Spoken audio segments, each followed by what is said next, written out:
What's going on, everyone? John Matrix here. So today we're going to jump into part 2 of the Emperor of Man, Heresy, and the Imperium, and Luton's Warhammer 40,000 lore and history series he's got going on here. I apologize if I'm going to be coughing or clearing my throat a lot. I'm fighting off a little bit of a cold, so I'm a little phlegmy here, a little stuffed up, but want to get some stuff out for you guys here. You know, keep all the content coming out here for you guys. If I'm gonna try to ask, you know, as many questions as I normally and whatnot do, but if I don't talk quite as much, you know, it's because my throat and whatnot's bothering me here, so I do apologize. Real quick, again, for those who might be new to the channel, we just recently got partnered, so I've got some membership stuff set up, the different tiers. So I would really appreciate it if you guys could just take a second, take a look at them, and just really, I just want to see your guys' feedback. For anyone that's out there that decides they want to go above and beyond the normal support of just coming in and checking out the videos and, you know, maybe leaving a like and, you know, a comment or something like that. If people decide they want to help me monetarily, I want to make sure that you guys feel that you're getting, you know, value out of the membership tiers. So I would really appreciate it if you guys could just take a minute, do me the favor, and just look through them and let me know what you guys think and give me some feedback. Let me know of any ideas of things that you would like to see possibly added to the tier lists. I have potentially some ideas that I want to go through and work out to add to some of the other tiers. You know, right now, you know, the basic, you know, tier is just some emotes. The tier up from that, you get your name added to the end of the videos. You know, you get videos like this, you know, 24 hours early. And then the super high up tier, you know, you'll get some special community events that, you know, we do with games, movies, you know, some other things like that. But I'd like to hear just your guys' feedback and your ideas of things that you would like to see, you know, added to any of those. Because again, for those that decide they want to help me out monetarily, I want to make sure that you guys are getting, you know, value out of that. So, enough of that stuff. But thank you guys very much for all the support and love lately. Really appreciate it. But yeah, let's jump right in here. Let's get into the video. So again, this is Luton's Emperor of Man, part 2, Heresy and the Imperium, Warhammer 40,000 lore. I will have a link for this in his channel down below in the description if you want to go check out this video, you know, without my commentary and questions over it. And yeah, just go check out his channel. He's got a lot of 40k lore, and, you know, give him a follow, give him a sub, you know. So let's check this out here. Volume's good.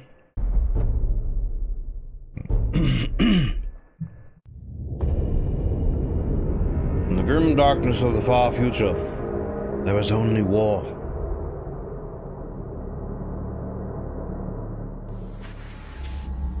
They are my bulwark against the terror. They are the defenders of humanity.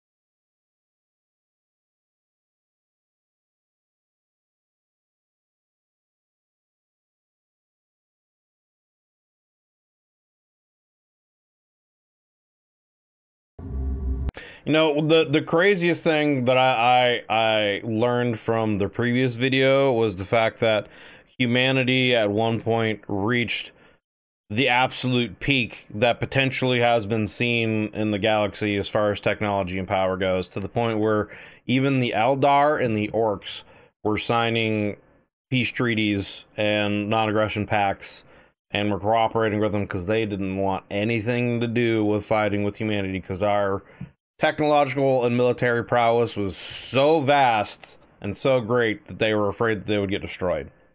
You know, so like that to me is absolutely insane that at one point in time humanity was that peak of a level. I would love to see a what if scenario of, like, if the Tyranids invaded our galaxy at that point in time, you know, what would have happened? Because I feel like it would be a situation where all the races would probably unite under the banner of humanity and fight against them. You know what I mean? And who knows where that would lead, if, you know, maybe certain alliances and peace treaties would have formed and stayed, and certain things wouldn't have happened. Maybe the Eldar wouldn't have gone down the dark path they did and released Slaanesh. And, you know, who knows what would have happened, you know, how the universe would have changed. And maybe, you know, during when the Necron awakening happened, who knows what would have happened then, too, you know? Like, I always love thinking about, you know, those what-if theory scenarios.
The Horus Heresy, which I just got book 1 in the Horus Heresy, so I'm gonna start diving into that and making some videos talking about, you know, what my thoughts are of the book as we go through. So stay tuned for that. Hopefully we can get some of those out this next week.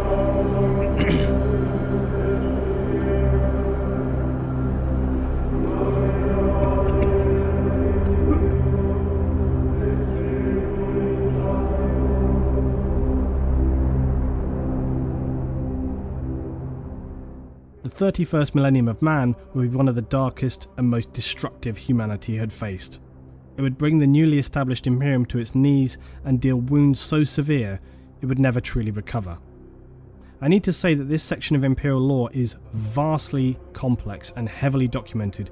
Bearing that in mind, I'll be covering it in a briefer fashion. I think it's like the most documented period, right? Later in time. However, like the Horus Heresy period has like got the most lore and stories written behind it, you know, correct? Am I wrong about that? But I'm pretty sure this like time period coming up that he's about to talk about is like the most written about period in the 40k universe. The 31st millennium is one of the most important periods as it deals with the fall of humanity as a truly dominant power and the inception of the Imperium that would exist into the 41st millennium. All right, Chapter 8, Heresy. The Horus Heresy. This was essentially a mutiny by several Primarchs and their Space Marine legions, a betrayal against the Emperor and the Imperium instigated by the War Master Horus Lupercal. Now, considering how much is written about these events, it actually takes place over a very short timescale in the general scheme of events in 40k, lasting for only about 7 years. As I already outlined, this rebellion ultimately was orchestrated by, at this time, the unknown forces of chaos. Yet, there were many secondary factors, and arguably, even without the influence of chaos, it seems possible that these events could have taken place without dark suggestions from the warp, albeit likely to a lesser extent. Absolute power corrupts absolutely. The Emperor's return to Terra to establish new projects that, for whatever reason, he was unwilling to also share with even Horus or any of the Primarchs, left them feeling set aside and cast out from his circle of trust. This would lead to feelings of resent or in some outright anger and disgust. This was less though about ego or pride than it was trust, although there is no doubt these emotions were an element in play. Primarchs, despite their demi-godlike stature and ability, were fundamentally human at the core. Right. It was more about their deep connection to the Emperor, and perhaps that they saw themselves not as equal, but at least on a similar level to him. His retreat to Earth and abandonment of them at this juncture certainly left them feeling consigned to the rest of humanity. And I said this also in the last video. Another what-if scenario would be interesting is if, you know, what would the relationship with the Primarchs and the Emperor have been had the Emperor been able to fully raise them from, you know, birth, inception, whatever you want to call it, up and through their adulthood, and would some of the Primarchs, would he have killed off some of the Primarchs and seen them as effective, like he did with the Thunder Legions, or whatever, would have seen flaws in them and tried to correct them in some way, and those, the Primarchs that, even if he never did any of that, just what would the bond have been with, him and the Primarchs? Would it have been closer? Would it have been worse? Would some of them, gone through their teenage rebellious phase, and, would it have been, would some of this have happened earlier, or maybe would have the Emperor seen some of these things happen and been able to take action to stem it before it started, or, prevent it from spreading as much? Again, big what-if scenarios. These feelings were surely only fragments of doubt, not an outright stab to the heart, but nonetheless, the seeds of mistrust were sown, and those chinks in the armour of the Imperium were exactly what the dark warp entities of chaos looked for. Another factor in the resentment and frustration felt by the Primarchs and some higher officers in Space Marine legions would be the Council of Terror. This was a governing body charged with the administration and infrastructure control of the Crusade and Imperium as a whole. It was controversial among the Astartes as it comprised an all-human council. Primarchs and Space Marines alike were not given permission to sit with the Terror Council. Their role was that of war, and all military matters were handled by the War Master. One of the most primary council members was the previously mentioned Malcador the Sigillite. Malcador was no simple man though. He was a psyker of immense power and used these abilities to reach out into the vast realms of space. He was a close aide to the Emperor during Earth's unification wars and is said to have formed the Administratum of Terror. So he is no mere administrator, but a vastly important figure, as important in fact as any Primarch. Some of the Emperor's sons though did not feel that the Imperium should be run by human bureaucrats, and so the Council of Terror would become another chip on the shoulder and a contributing factor to heresy. I could see that. I could easily see the Primarchs feeling like, because they're sons of the Emperor, or at least relatives of the Emperor, that they would view themselves as greater than, normal humans, and so would be envious or jealous that, they don't have a position of standing in the political structure close to the Emperor, and I could see the Emperor's position too, wanting to be from his perspective, they're tools of war, and they're not there to govern or counsel or anything. They're war machines. They're there to fight and kill and die. That is it. One last and specific act though would turn at least one Primarch away from the Emperor and continue to raise doubts in others: the disciplining of Lorgar. Lorgar was the Primarch of the Word Bearers, or as they often referred to themselves, the Bearers of the Word. The word referred to is the Emperor's word. However, the Word Bearers were almost fundamentalist in their beliefs. Lorgar believed with every fibre of him that the Emperor himself was a divine being. Right. That's one kind of true where the God religion started. They believed this to the core and preached it across their homeworld as well as any they encountered during the expeditionary crusades. But the Emperor had long since outlawed any concept of belief and religion, imposing a strictly secular rule of law in the Imperial Truth to create a constructively rationalist society. For the longest time though, these religious emanations were suspected and tolerated by the Imperial Council, and even to an extent by the Emperor. Eventually, however, the Word Bearers came under closer scrutiny by the simple fact that by comparison to other legions they were unbearably slow with their conquest rate during the Crusade. An investigation fleet was sent by the Imperial Council to establish what was causing this slow progress. They weren't putting in their TPS reports in time, Gotta get those TPS reports in stat, ASAP, you know what I mean? On arrival at some of the conquered worlds of the Word Bearers, they found their answer. To the fleet commander's horror, they had discovered that the word-bearers had been spending years indoctrinating and converting the worlds to the illegal and false faith of the Imperium. This was a tediously slow process and took significantly longer than usual conquests. So he wasn't just about the physical conquering of the world, you know, taking over with manpower and breaking an enemy's army, whatever. He was also about, you know, I don't know if dominating their will is the right term, but converting the masses, essentially, in their beliefs. He didn't want them to just, you know, be physical bodies to enter the Empire. He wanted them to also, you know, be true believers. And obviously, yeah, any kind of religious conversion like that is going to take potentially decades, if not longer. As was often so bloody due to the world's initially resisting having an enforced faith. And I mean, that's less resources on the front lines and other battles and other races. Other, you know, Primarchs might need backup in certain situations. They're not around. You know, there's a lot of other logistics that could go into that can cause a lot of other problems. And I mean, obviously, it's also not what the Emperor wanted. He was not about religion whatsoever. This egregious practice was considered an abject failure of duty by the Imperium and the Emperor himself.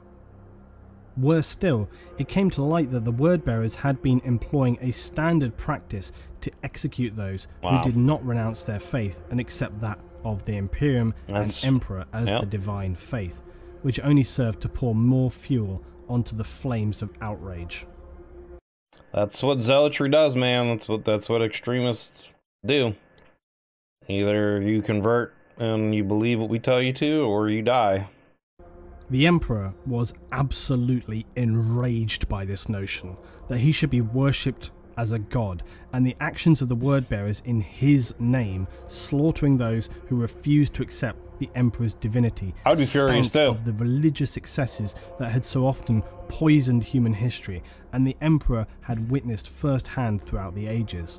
So the word-bearers had not only broken his principal rules, but also wasted vast amounts of time and resources. All the worlds they had brought into the Imperium had to be purged in an extremely traumatic process, wasting more lives and more resources. To balance these incomprehensible actions, the Emperor would publicly humiliate Lorgar. To publicly reprimand a Primarch in front of his Space Marines and even present humans was an unprecedented act, and it cut Lorgar to the core. I mean, it would be something that would have to be done, though. You have to set an example for that kind of situation, right? Because it's like, I feel like it's almost like a damned if you do, damned if you don't situation for the Emperor. Because if you don't make an example of him, and you like, what do? You can't allow that to happen, right? You don't want a religious indoctrination to take over. So, you know, what else do? You have to make an example of him. And if you don't, then it's just going to continue, you know? So you have to, you got to do something. In one encounter, his faith was publicly ripped from him by the Emperor, and all the worlds they had conquered were to be purged. Lorgar was beside himself, as were all the word-bearers, to not only have their faith burned away, but to also know that all their years of efforts counted for naught was an unbearable burden to carry. It is said that the Emperor did not want to break and ruin the word-bearers or Lorgar. He was not vindictive in that way. He wanted to merely set them back on the path to being an effective force for the Imperium and mankind. To cure this corruption, the Emperor turned to the glorious Ultramarines and Robert Guilliman, known for his exceptional tact and unflinching loyalty to the Emperor. The Ultramarines were the word-bearers' mirror and shadow alike in so many ways and different in so many others. A living example of what the word-bearers had the potential to be. The Emperor ordered a task force comprised of Ultramarines, his elite personal bodyguards, and the Imperial Council Regent Malcador the Sigillite. Their mission? To raze the capital city of the planet Kur to the ground. a planet of high importance to the word-bearers, who considered its capital, Monarchia, the perfect city because of the citizens' intense religious devotion and the sheer number of cathedrals and monuments dedicated to the worship of the Emperor as the god of humanity. Following a temporary mass evacuation of bewildered human citizens who could not understand what crime they had committed, sent out distress signals to the word-bearers, who they considered to be angels. The Ultramarines, though, continued their mission and engaged in the orbital destruction of Monarchia. And that's got to be a tough situation for the Ultramarines and their Primarch. Like, I mean, you got to do it because that's what the Emperor's ordered you to do, but it's like, you know, you're killing other humans. You know, you're killing other, you know, Space Marines, other Astartes. You know, it's like, that's a rough situation. You know, essentially a civil war. That's tough, man. Continued their mission and engaged in the orbital destruction of Monarchia. The Wordbearers Legion arrived to answer the distress calls of the planet, only to find to their utter confusion the Ultramarines in orbit.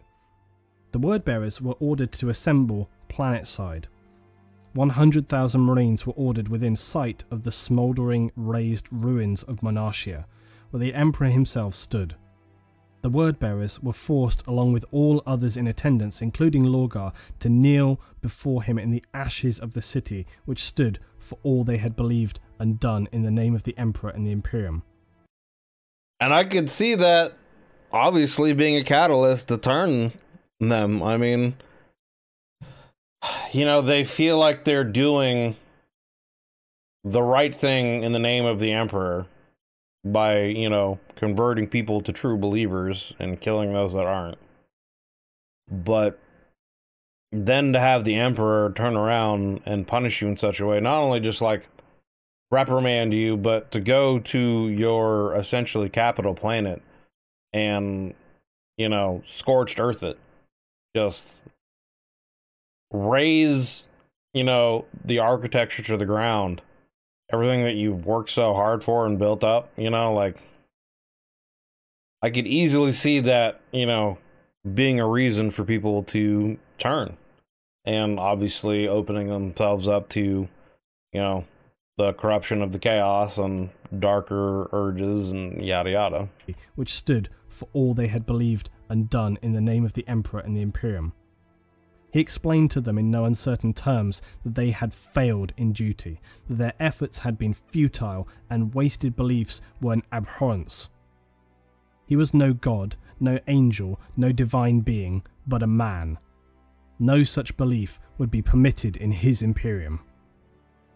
The Emperor... To me, honestly, though, too, it's like, it's interesting that the Emperor is going so far to do that, because, I mean, how many people in positions of power, you know, if they were in a position of power as great as the Emperor is and with his abilities, wouldn't want to be worshipped like a god? Wouldn't be, you know, wouldn't consider themselves a god, you know? Like, you're essentially the pinnacle of what human evolution is at this current time.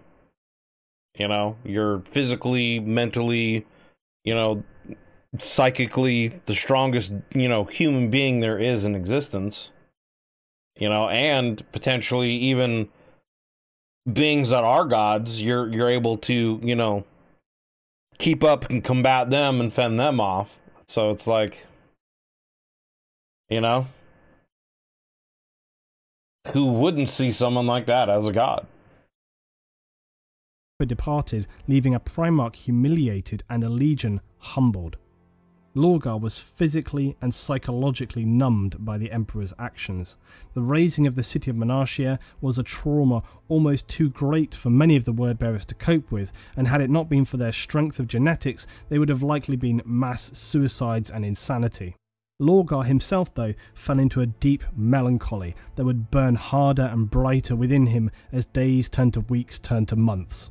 Why is this sequence of events so important? In the future years of the Imperium, it was said that all that would later come to pass was born in this microcosm. That the mission and humiliation carried out here would be recalled as the catalyst of a galactic civil war. The ruination of the word-bearers is critical in understanding the next sequence of events. They were left reeling from the events on Kur, as well as the ritual humiliation and destruction of the Legion's faith. The fate of the word-bearers at this time is sketchy due to the destructive nature of this period and the events to follow. But it is known that they disappeared for a time, seemingly lost in a whirlwind of confusion, disillusionment, and even rage.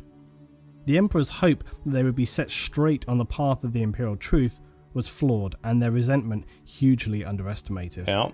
Instead, they withdrew, wandering the galaxy, seeking, waiting for a light of clarity to guide them. It seems likely that Lorgar's fall began after Monarchia, that the dark powers of the Warp reached out to him in his despair and offered him that which the Emperor had denied him, a divine power to believe in. It is not known whom these voices that counselled him were. It's possible, but entirely speculative, that as with Horus later, some of his closest officers such as Erebus, the word-bearer's first chaplain, would be the first to be corrupted and then begin the spread of darkness. What is certain though is that when the word-bearers reappeared to rejoin the Great Imperial Crusade, they appeared to be refocused as the Emperor had hoped. But this was far from the truth. The word-bearers now no longer served the Emperor or humanity, and were the very first Space Marine Legion to fall to the darkness of chaos.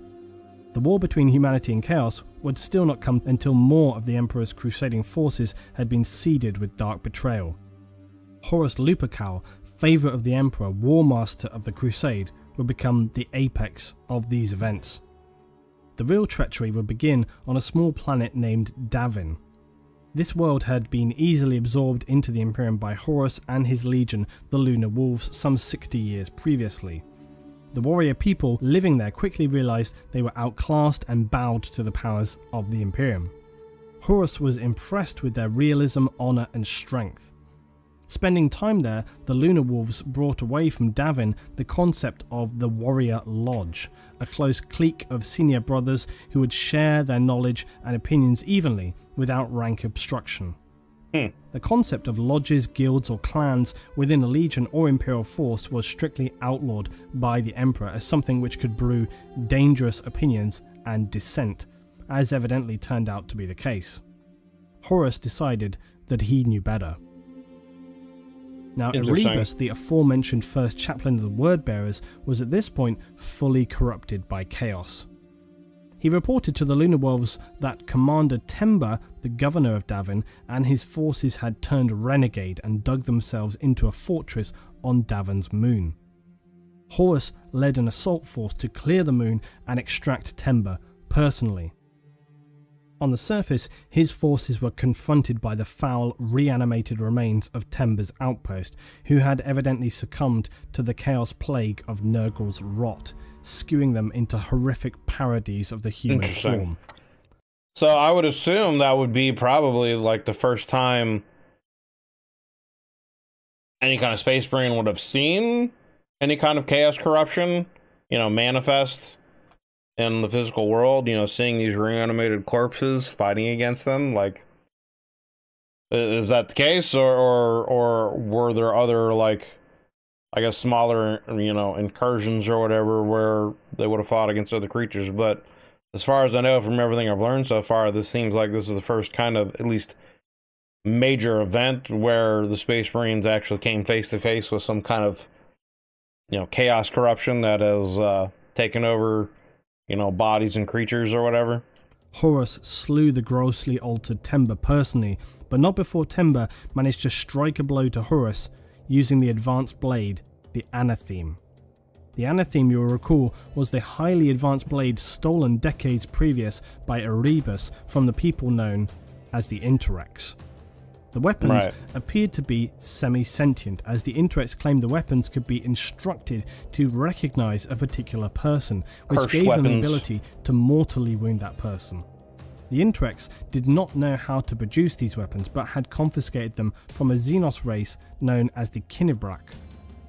It seems clear that Erebus orchestrated the whole sequence of events on Davin's moon, and potentially worse, had already been corrupted by chaos even prior to his theft of the Anatheme from the Interrex years before. The distorted, chaos-riddled Tember had been instructed to speak Horus Lupercal's name to the blade. This meant that upon striking the greatest Primarch of the Imperium, it would wound him in such a way as to be beyond even his demi-godlike powers of healing. Okay. The fate of the anatheme would still have importance in the years. So I assume that's that a weapon similar to that is what Horus used against the Emperor to wound him, and why he was never able to like really heal properly. Of healing. The fate of the anatheme would still have importance in the years to come. Horus was taken back to his ship, the Vengeful Spirit, where apothecaries frustratingly determined his wound could not be healed naturally or otherwise. Horus's Mournival, his lodge of closest officers, took him in their despair to the Serpent Lodge on Davin, where Erebus assured them he knew how to heal the Warmaster in a special spiritual ceremony. This was, of course, all part of Erebus's plan. Right. During this ritual, Horus's spirit would be transferred into the warp along with Erebus, disguised as one of the Warmaster's closest friends, Hastur Sejanus, captain of the 4th Company. This out-of-body experience showed Horus a terrifying vision of the future, which unbeknownst to him were caused by his very actions, bringing the Imperium into an age of repressive, violent and superstitious regime where the Emperor and some of the most loyal Primarchs were worshipped as divine beings by the fanatical and ignorant masses of humanity. The Chaos Gods portrayed themselves as the victims of the Emperor's psychic might, who had been suppressed throughout the ages and had no interest themselves in controlling the material world. Horus, already having grown jealous and deeply resentful of the perceived poor treatment at the hands of the Emperor, and was one of many of the Astartes legions afraid of the concept of a peace wherein all for which they had fought would be turned over to weak-willed mortal men, whilst his legions were cast aside and left as peacekeepers without a purpose. I could see that, and I mean, I think it was said that the Primarchs didn't know about the Thunder Legions and what happened to them. I think that was like one of the biggest secrets that the Emperor had, but if they did, or if somehow they uncovered that information, I can understand why that would be the case. But I mean, I feel like they might have that idea in the back of their heads anyway, simply because, you know, the Emperor isn't giving them any kind of positions of authority other than as, you know, masters of war, leaders of their legions, but they have no political influence or power or say in what happens to humanity. They're just tools, they're weapons, that's it. So I could see why in the back of, you know, their minds, you know, that creeping thought of, you know, what happens when we have achieved our goals and humanity's united and we've conquered the galaxy again? Will there be a place for us, or will we just be discarded? Whilst his legions were cast aside and left as peacekeepers without a purpose. These were the Emperor's wishes.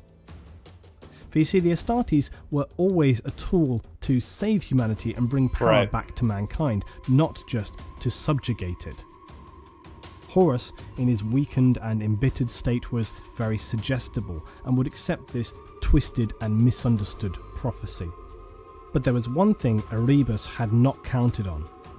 Horus's brother, Magnus the Red, Primarch of the Thousand Sons, a legion and chapter who had widely embraced psychers and their unique powers, had continued to study the forbidden arts of warp manipulation and sorcerous powers. The Cyclopean giant of Magnus appeared within Horus's vision, revealing Erebus's true identity and begging Horus not to fall in to the temptations of chaos. It was all in vain though. Horus had by now already decided that if anyone deserved to be worshipped as a god, then it was he. The godlike warp demons of chaos healed Horus's wounds and between them made a deal.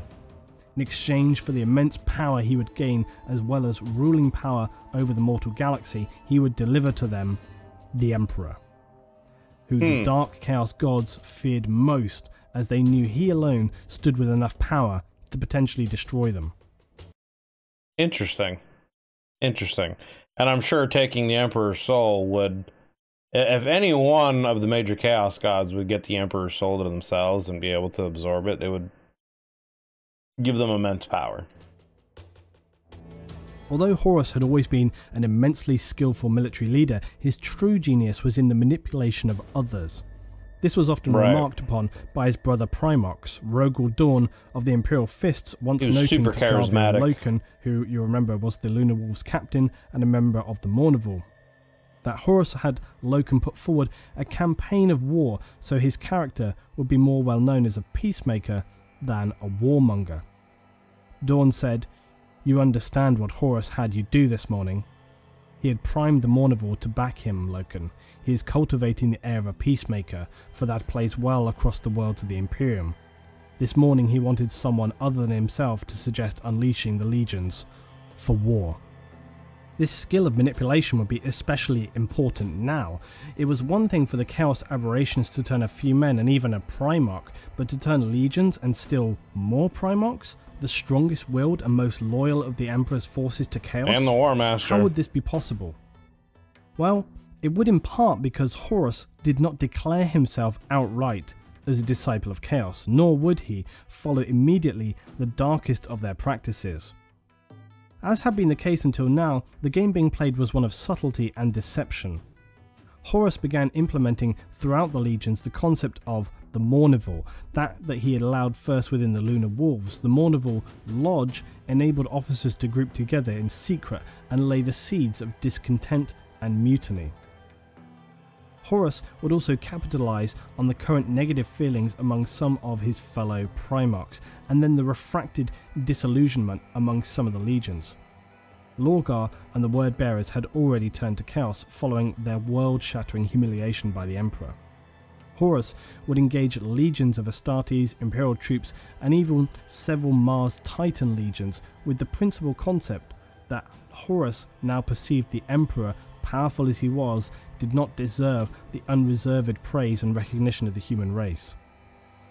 More Astartes legions would now join the traitors, Angron and the World Eaters, Mortarion and his Death Guard, Fulgrim and the Emperor's children were among the first to side with the War Master.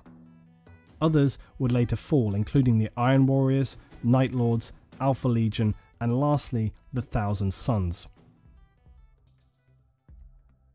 It had become clear that the Primarchs were far from the perfect demigod-like human form they were perceived to be.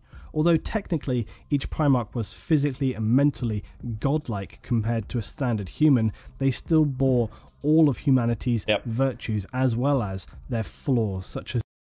I would assume they would probably, those virtues and flaws would probably be, you know, exacerbated even more. Like, you know, jealousy and greed and envy and those things, I'm sure, would probably be amplified as well as also the opposite benefits of those, you know, joy and happiness and kinship and brotherhood and, you know, I feel like it would be like more of a pendulum swing. You know, those who were loyal would be extremely, extremely loyal, and those who would, you know, turn envious would be extremely envious and jealous, and, you know, that would lead down to the dark side of things. Still bore all of humanity's virtues as well as their flaws, such as ego, greed, envy, arrogance, rage, and more besides. These superhuman warriors were meant to be the saviors of mankind, but instead they could be the downfall of everything that had been salvaged and achieved. The Thousand Sons Legion would be a particularly tragic story. Their Primarch Magnus the Red, who you remember had attempted to prevent Horus from falling to darkness whilst experiencing his out-of-body experience to the warp on Davin. Magnus and the Thousand Sons Legion had begun to use psychic powers and warp sorcery as part of their legion's general practices. This would be a faction that I'd be interested in playing. This is well, I believe this is the faction that ends up falling into the Tzeentch. But yeah, this would be a faction that I'd be interested in playing in the tabletop. Powers and warp sorcery as part of their legion's general practices. This was actually outlawed by the Emperor, who was cautious of using psychic power in only controlled services. because he didn't it's want surprising they chose this path exposed to break to the with warp. Imperial law. However, it seems that they actually bore a natural affinity for such practices, and as with many things, likely started out small before becoming more widespread. In time, many Space Marine legions and chapters would use sanctioned psychers in the new librarian branch of the forces, but in these early days there was no regulation or established command. As a consequence, many of the Thousand Sons Marines would suffer whole body deterioration, as they would eventually become consumed by the warp powers, unable to control or prevent this. It was for this reason that Magnus the Red was able to travel into the warp and see Horus in his most dire of situations. Magnus, after this incident, was so grief-stricken that rather than physically travel to Earth and speak to the Emperor, which now in hindsight would have been the far better choice, he chose to use his psychic power to reach out and speak to the Emperor himself which probably at the pissed him Imperial off. Palace on Terra. But this would shatter all the psychic wards the Emperor had placed on the palace and severely damage the project being secretly worked on by the Emperor.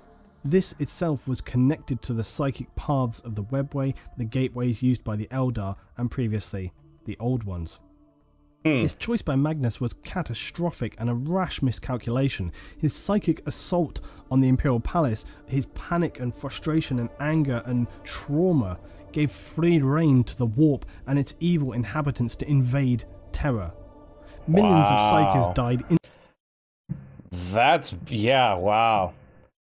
Talk about doing an oopsie, man. Like, obviously from his perspective, he's trying to just warn the Emperor of the potential treachery of Horus and the things that it's going to happen so he can be prepared. Only to open Earth up to being attacked by chaos and the warp and the demons and shattering the project that, you know, had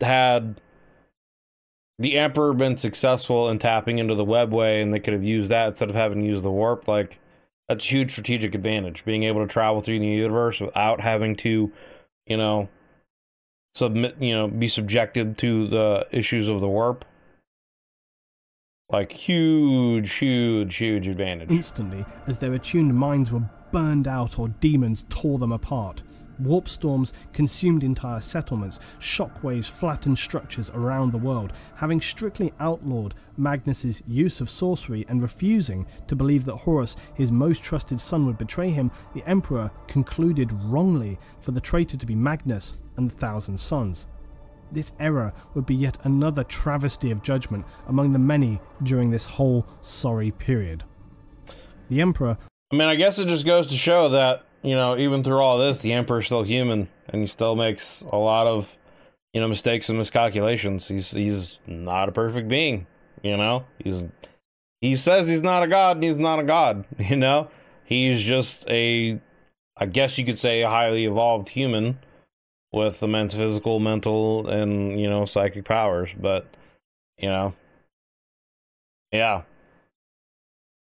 Interesting. Ordered Leman Russ and his Space Wolves to engage and destroy Magnus and the Thousand Sons.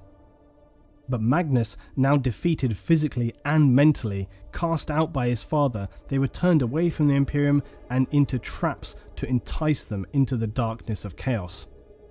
Horus was all too aware that there were some Primarchs and Legions too loyalist to ever be persuaded away from the Imperium, of course, such as the Imperial Fists, Ultramarines, Blood and Dark Angels. Horus would instead send these legions far away to the far reaches of the Empire on missions designed to keep them busy, while the traitors would descend on Earth to destroy the Imperium, and most critically, the Emperor himself. That's smart, man. You know, sending legions of your enemy away before they're aware of your treachery, and essentially making them ineffective and unable to do anything while you know, go and attack the homeworld. Very smart tactic. As we outlined earlier, there would now take place many events which would lead some further astray and for the Emperor to become more aware that something was extremely wrong in the Imperium. These can be covered in more detail later. Magnus of the Thousand Sons was for the Emperor, as far as he was aware, a lone corruptor, distorted by his unlicensed use of the warp. This, of course, was sadly the extreme opposite of the actual situation, but the extreme destruction and loss of life on Earth after it had been contained, as well as the damage to the Emperor's ongoing Gateway project, would be enough to cloud his judgment. Horus, though, would now move up to expand upon the early seeds of betrayal in the following campaigns of the Isstvan system. Horus would order the virus bombing of Isstvan III, Virus a planet bombing? that had declared itself separate from the Imperium. Many loyalist marines from traitor legions were actually planetside when Horus and the orbital navy performed exterminatus on the planet, killing all 12 billion inhabitants, including the space marines from multiple legions. Horus watched from orbit, declaring, "Let the galaxy burn." The virus bombs laid waste to the planet, devouring any organic material they encountered, disintegrating humans and seeping into the suits and armour of any Astartes. The storms of the virus raged until the planet was nothing more than a barren desert. The few remaining loyalist space marines would eventually be butchered by their brothers until Horus ordered an orbital bombardment until nothing remained alive on the surface of Isstvan III. Enter Captain Garrow of the 7th Company Death Guard Legion. Nathaniel Garrow is one of my favourite heroes of the Horus Heresy and perhaps all of the Warhammer 40,000 universe, namely because he was fundamentally responsible for saving the Imperium. The Giga Chad. His unwavering loyalty and strength of character, which apparently went beyond even some of the Primarchs. He is also a legendary character of the age because of what he would become later after the period of heresy, but again, that is another story. Garrow bore witness to the massacre on Isstvan III and was quick to understand the real horror not only of this specific event but what was happening at large. Realising that he would have to escape not only the fleet of the War Master, the sons of Horus, previously the Lunar Wolves, and the Emperor's children, but also his own legion, they would make a warp jump aboard an old fleet ship, the Eisenstein. The Eisenstein, that's a name. Destination, this left them then marooned, as well as being subject to multiple attacks from the warp by the dark forces of chaos and the specific deity Nurgle, who had corrupted and mutated his own Death Guard Legion. Despite all this, they survived and proceeded to detonate their ship's core in the vain hope of attracting a ship to come and rescue them. Luckily for the crew, they succeeded, and the vessel approaching turned out to be an Imperial Fist's Astartes barge containing none other than the Primarch Rogol Dawn himself. Talk about luck. Trying to convince Dawn of Horus and the other legion's betrayal, though, was a near impossible task. The suggestion sent him into such a fit of rage he nearly executed Garrow on the spot, and would have been doomed to failure were it not for the Remembrancers. The Remembrancers were an order of historians, journalists and civilians from Earth at the time who were sent along with the expeditionary fleets of the Great Crusade. Their function was to chronicle deeds, events and generally record the history so that we could then hold that for the future Imperium of Man. Remembrancers were generally seen as very reliable sources of information, especially those who had any psychic capabilities, if they were psychers, and could actually record information simply by visualizing that, by seeing it. And when Rogol Dawn could actually see the events that had unfolded, he had no choice but to accept them. It's pretty cool. Well, there's a class of people that literally are just there to record history. I mean, that's something that I feel like would be a big deal to have even nowadays with everything that's going on in the world, you know?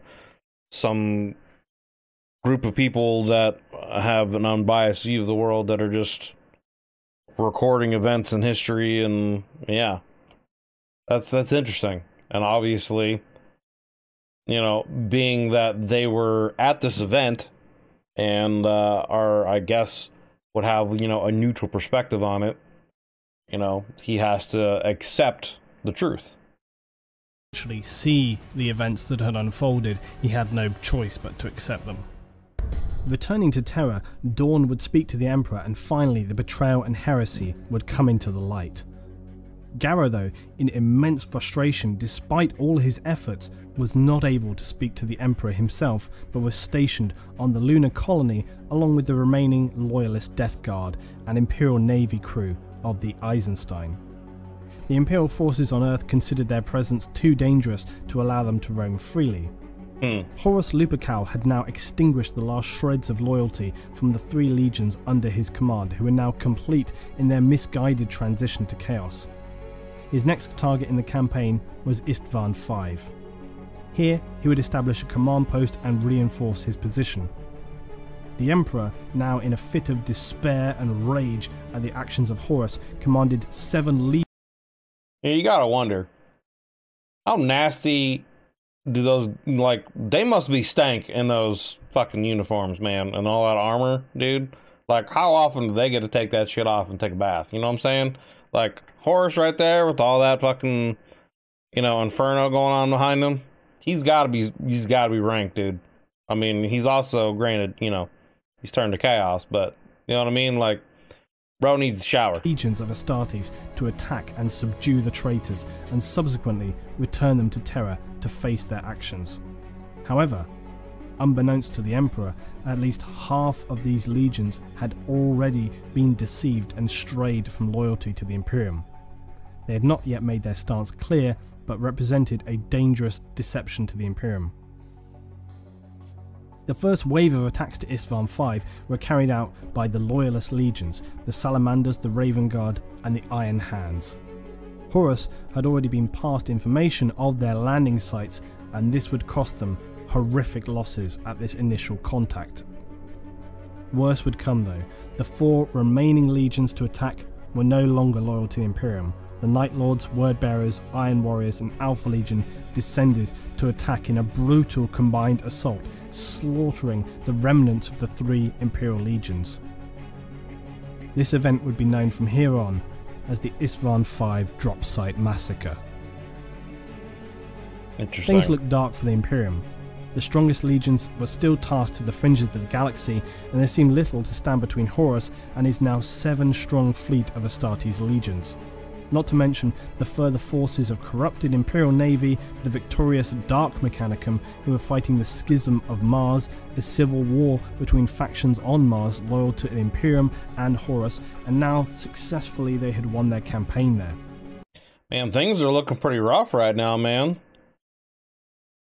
Horus is outplayed a lot, and he's been able to position things and deceive people in enough of a way to keep his movements and whatnot a secret, while also, I mean, that's a brilliant move, you know.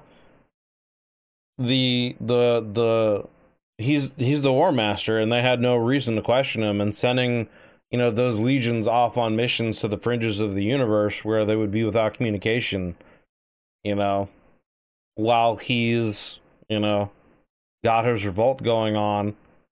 Apparently there's a civil war going on Mars with the Mechanicus and their thing, you know, like, damn, that's rough. He's got things going against the Imperium on multiple fronts, and the Imperium, it seems like, are like just now are coming to the realization of what's happening and are trying to mount a counteroffensive, and it's already looking rough to the Imperium and Horus, and now successfully they had won their campaign there. The traitor legions on Horus would assault and destroy many loyal Imperial bastions as they travelled towards Terra, taking years to do so in the process. By now, the Warmaster had amassed a massive army comprising multiple groups including Titans, Astartes and advanced war gear, corrupted Imperial forces, and even cultists from worlds who could spread discord and disrupt Imperial worlds through terrorism or cult activity. The Wordbearers especially revelled in this, often finding that their worlds, previously they converted to the divinity of the Emperor, were more than willing, within a fairly short space of time, to worship them again as gods or angels, and were a great asset to factor into their battle tactics and use where appropriate these expendable, gullible souls to support their forces.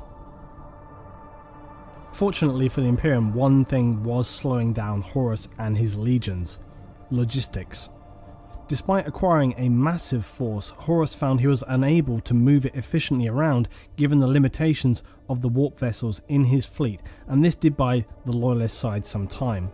There is one other unmentioned force Horus found available to him, that of the warp demons themselves. However, interestingly at this time, despite many Space Marine legions pledging themselves to Horus and to Chaos, they still viewed these creatures as dangerous warp phenomena and opposite to their principles. This shows that at the time it's believable that many of the Space Marines aligned to Horus were perhaps not entirely aware of what it was they were signing up for, and had perceived this more as a political rebellion to impose a new order to the Imperium, rather than the truth of the matter, which was that they were in fact surrendering it to a true fall into a hellish reality and a foul darkness that later awaited them all. This would also be in part down to the previous decisions to instigate a rule of ignorance over such matters, meaning many Astartes warriors genuinely had no real knowledge of what Chaos was or what it represented. Although it has to be said that this was rapidly changing and faster among some legions than others. Matters overall were made worse by the sheer amount of confusion reigning at this time. The warp had been disturbed, making warp travel again difficult. As outlined, this was both a positive and a negative for both sides concerned. It also made communication difficult, meaning some worlds could not be warned, and meant that many did not know the truth of the matter or who indeed they could trust. Rogel Dawn, Primarch of the Imperial Fists, had been stationed on Terra for some years now after his return with Nathaniel Garrow, and barely rested in his activities to prepare an insurmountable defence of Terra. However, his task was made all the more difficult by the warp storms which prevented ease of reinforcement as well as communication. In addition, Mars now failed to repel the Dark Mechanicum and had fallen to the War Master's forces, and as such had to be continually blockaded and prevented from launching its own attacks to Earth. I mean, yeah, Mars is just a hop, skip, and a jump away, you know, at this time in technology. So, I mean, if they could get Mars as a true, like, foothold, you know, and Horus could use it as a base of operations to launch attacks, like, right on Earth. Yeah, that would not be good. That would be rough. Continually blockaded and prevented. Especially with, is Mars considered a Forge world? Because I know the Adeptus, the Mechanicus, the Tech Priests and all those, they are the ones that, craft and, make, the Titans and Imperial Knights and tanks and all that stuff that, the various legions use, the mechanized parts of the legion. So it's like, that also would then cut off that, part of the army. They would no longer be able to get, these mechanized units, and what they would have would be it. So, like, that's another big setback too, to the War Master's forces, and as such had to be continually blockaded and prevented from launching its own attacks to Earth. As far as the Emperor, Malkador and Imperial Fists were concerned, the spearhead on Isfahan V had been a catastrophic failure. Other legions, such as the Ultramarines, were now completely isolated and out of contact, and so they could do nothing but watch the galaxy burn around them, as Horus himself had stated he would as he oversaw the virus bombing of Isfahan III. Despite this period often being documented as clear-cut death guard against Blood Angels and so on, it was far more chaotic than this. Although battles and confrontations would occur, it was not as simple as the War Master declaring, "X Legion is now under my command." Right. A legion comprised thousands of Space Marines, and they would rarely be all stationed in one location at once. Consequently, this fragmentation meant many could return from stationing elsewhere to find to their horror the truth of the matter.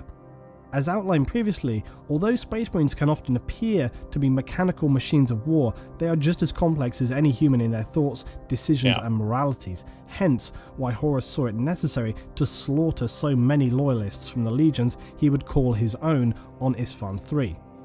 This meant that many smaller groups of Marines, when returning to communication with their legion, would either meet a bloody fate at the hands of their brothers should they refuse to convert to the War Master's cause, or instead they would flee to form fragmented groups of rare Marines known as Black Shields. Now, just to diverge very quickly, like Black Shields are a rare form of Astartes who have fully severed themselves from their parent legion or chapter, but who still remain loyal to the Imperium. In this early time, however, only some of the Marines would obscure their shoulder plates. Others would wear their legion colours and heraldry, proudly believing themselves to be the purest warriors, uncorrupted by the darkness and the last remnants of their previous but now ruined glory. Later in time, though, all these rogue Astartes would black out their armour to remain anonymous, as their legion loyalty became a deep shame and irrelevant to their personal missions. Black Shield Space Marines would later become the fabled Death Watch Marines, who dedicate themselves to endlessly battling Xenos using unorthodox methods and allying with fellow Black Shields whose prior legion heritage is irrelevant and often best unspoken of. It is uncommon for the Black Shield to reveal more than bare details other than his name, basic training experiences, and so on. They fight in the name of the Imperium but remain in a state of self-imposed exile. The Death Watch Black Shield Marines would also fight in a manner divergent to normal Marines. They will willingly sacrifice themselves when necessary or take on objectives that others would consider a death sentence. In many ways, their lives seem to be a form of penance, carrying the shame and weight of sin thrown down by their legions upon their shoulders, but all the while remaining staunchly loyal to the Emperor. So basically like Ronins. You know, they became masterless warriors that would roam and do things for the good of the Emperor and would sacrifice their lives for honor and glory, you know, if need be, as a way to, I guess, make amends or, you know, whatever for previous failures. So they're basically kind of like Ronins. Horus continued his unending campaign of betrayal now, in a bizarre parody of the Imperial Crusade. Each world over which the War Master's shadow fell, a simple choice was given: total submission and surrender, or total destruction and a lifetime of slavery, and ultimately a miserable death. This campaign was also certainly one of fear-mongering and compliance for sibling worlds in a given system. For any world marked for destruction and genocide was never fully extinguished in this manner. It would conveniently allow those survivors who had not simply lost their minds from witnessing the horrors unleashed by the Dark Astartes could convey their experience to other neighbouring worlds, and thereby assuring their near immediate surrender to the War Master's fleet. In this sense, these near-total annihilation attacks on planets by the War Master were not true exterminatus as was seen on Isstvan III, rather they were a clever and brutal propaganda tool to yet again demonstrate Horus's adept ability in the art of war he had perfected through the years of the Imperial Crusades. By now, some 9 of the 20 Space Marine legions were under the command of Horus. An interesting but specifically relevant aside to this is to mention the 2nd and 11th Space Marine legions. They would have all records of their existence destroyed, and no history or explanation given as to their origin, actions, or fate. The complete and utter erasure of all records of the 2nd and 11th legions is considered by Imperial historians as the most successful edict of obliteration ever carried out. However, fragments of information do exist through quoted literature or documents, and it seems that these 2 legions' records were eradicated prior to the Horus Heresy. Interesting. This is before the Horus Heresy began, so they must have...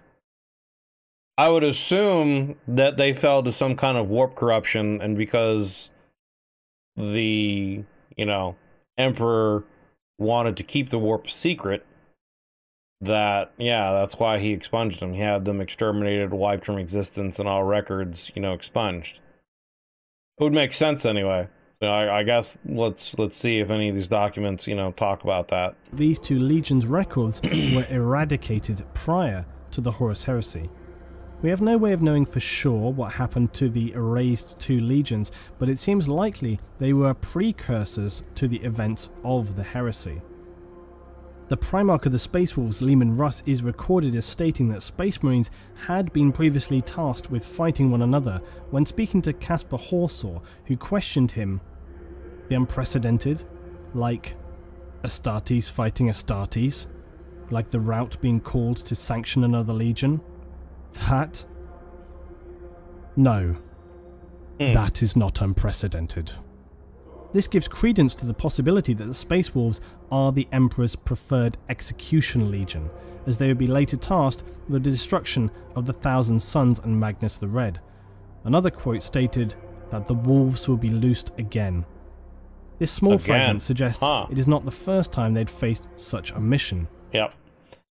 Interesting. So the Space Wolves are almost the wouldn't necessarily say assassins, but they're like the legion that the Emperor has like tasked in the past to hunt down and eradicate, you know, other legions. I wonder why that is. I don't know if it's just the Space Wolves are just that much of a badass. They're just that good at, you know, hunting down and fighting and killing other Space Marines, that's like one of the things like they were kind of like bred for or whatever, because they're basically like, you know, space Vikings. This is the legion that I would be the most interested in learning to play too on the tabletop, by the way, is the Space Wolves. But yeah, it's interesting. So they seem to be, yeah, the go-to guys to hunt down other legions and eradicate them if need be. This small fragment suggests it is not the first time they'd faced such a mission. Malkador the Sigillite and Rogel Dawn of the Imperial Fists would also shed some fragmented light on this history. Malkador would say, Horus has 3 of his brother legions with him. You have your fists and 13 others. Would that it were 15, mused Dawn. Do not even think it, my friend, warned Malkador. They are lost to us forever. I know, said Dawn. A conversation between Primarch Rogel Dawn and Malkador the Sigillite, and this leads us to speculate that a great darkness caused them to be lost prior to heresy. But the most telling of all would be part of Horus's vision during his out-of-body experience on Davin, where he would have, among other delusions, a reminiscence back in time to the DNA laboratories of the Emperor. We know that the warp creatures had originally scattered the Primarchs, so it seems entirely likely that this vision was at least in part accurate. Horus would describe that. He stopped by the tank with 11 stenciled upon it. The 11th Primarch, feeling the untapped glories that might have lain ahead for what grew within, but knowing that they would never come to pass. This could suggest that Chaos wanted to demonstrate to Horus that he was not the first to be corrupted, and that where previously they had failed and subsequently were destroyed by the Emperor, he would succeed. These glimpses are interesting, but do beg the question, if such a fate had befallen the 2nd and 11th Legions, why was the Emperor not more cautious to allow such darkness to encroach and infect his Astartes again? But it would also give credence to the idea of wanting to keep the warp as much of a secret as possible, potentially stem that as much as possible, at least in my opinion. Cautious to allow such darkness to encroach and infect his Astartes again. On the other hand, perhaps it was precisely these earlier corruptions which led the Emperor to his course of outlawing knowledge of chaos, the old adage of what you don't know can't hurt you. Additionally, perhaps the fact that if indeed these two now like, it might have been a situation where he knew it was probably inevitable that they would learn about the warp and the chaos, but he wanted to at least get humanity united, and certain technologies he was working on, like the tapping into the webway and other things like that, so that it would mitigate their access to the warp. You know, he probably wanted to wait until humanity was at a certain position and secure in a certain way before he would start, you know, entering, you know, the Primarchs and Space Marines, but before he would start introducing them to the idea of the warp and the chaos. Because I believe the Emperor has stated, you know, that the Chaos Demons and the Chaos Gods are the greatest threat to humanity, and so eventually he would want to prepare them to fight them, right? Or at least defend, you know, humanity against incursions from the warp.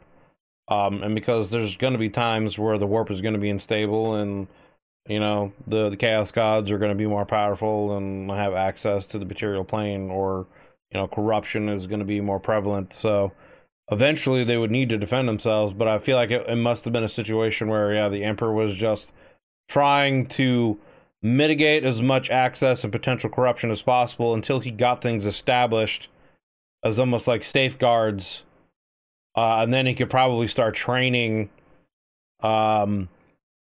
Primarchs or Space Marine legions. Maybe he would have even gone back to the drawing board with the Primarchs and started creating Primarchs with more psyker abilities and more psychic fortitude, I guess, to be able to withstand and combat, you know, the legions of the chaos better. You know, I don't know. Raised legions were corrupted and then crushed by the Space Wolves. Could this have lulled the Emperor into a false sense of security, believing any further corruptions to be also surmountable? We could speculate that the Chaos Gods perhaps even allowed these legions to be destroyed prior to the Horus Heresy, so as to deliberately misdirect the Emperor into believing them to be weaker or less capable of force than they actually were. There is no definitive answer, this is all supposition, but the possibilities and ramifications are particularly intriguing. Whatever the reasons for these prior events and the consequences they would carry, one thing was now certain. Horus's fleet seemed unstoppable as it approached Terra. Rogel Dawn and Malkador the Sigillite were receiving the fragmented survivors from the Isfahan 5 massacre at this time and begun to realise the grim reality of what they were facing. They hurriedly attempted to contact the Space Wolves and White Scars, who, as they were about to return to Terra, were now engaged by the traitors of the Alpha Legion. This made retreat difficult, but the White Scars were able to break free to return to Terra, with the Wolves vowing to follow them on once they had eradicated the Alpha Legion's force. The Ultramarines similarly had been engaged on the planet of Kalth against the Wordbearers. Robert Gilliman and the Ultramarines received reinforcements from their vast legion to form one of the greatest forces in the Imperium now left standing, and they would repel the shattered Wordbearers and set course for Terra after receiving their communication from Malkador. So reinforcements are on the way. Gilliman realised all too well they would likely arrive too late to make a significant difference, as had been Horus's original intention on posting them as far from Earth as was possible without it raising suspicion.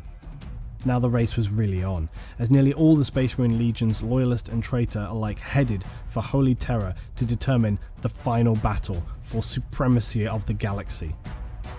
Despite all their best efforts, only the White Scars, Blood Angels and Imperial Fists were able to reach Terra before the traitor legions arrived.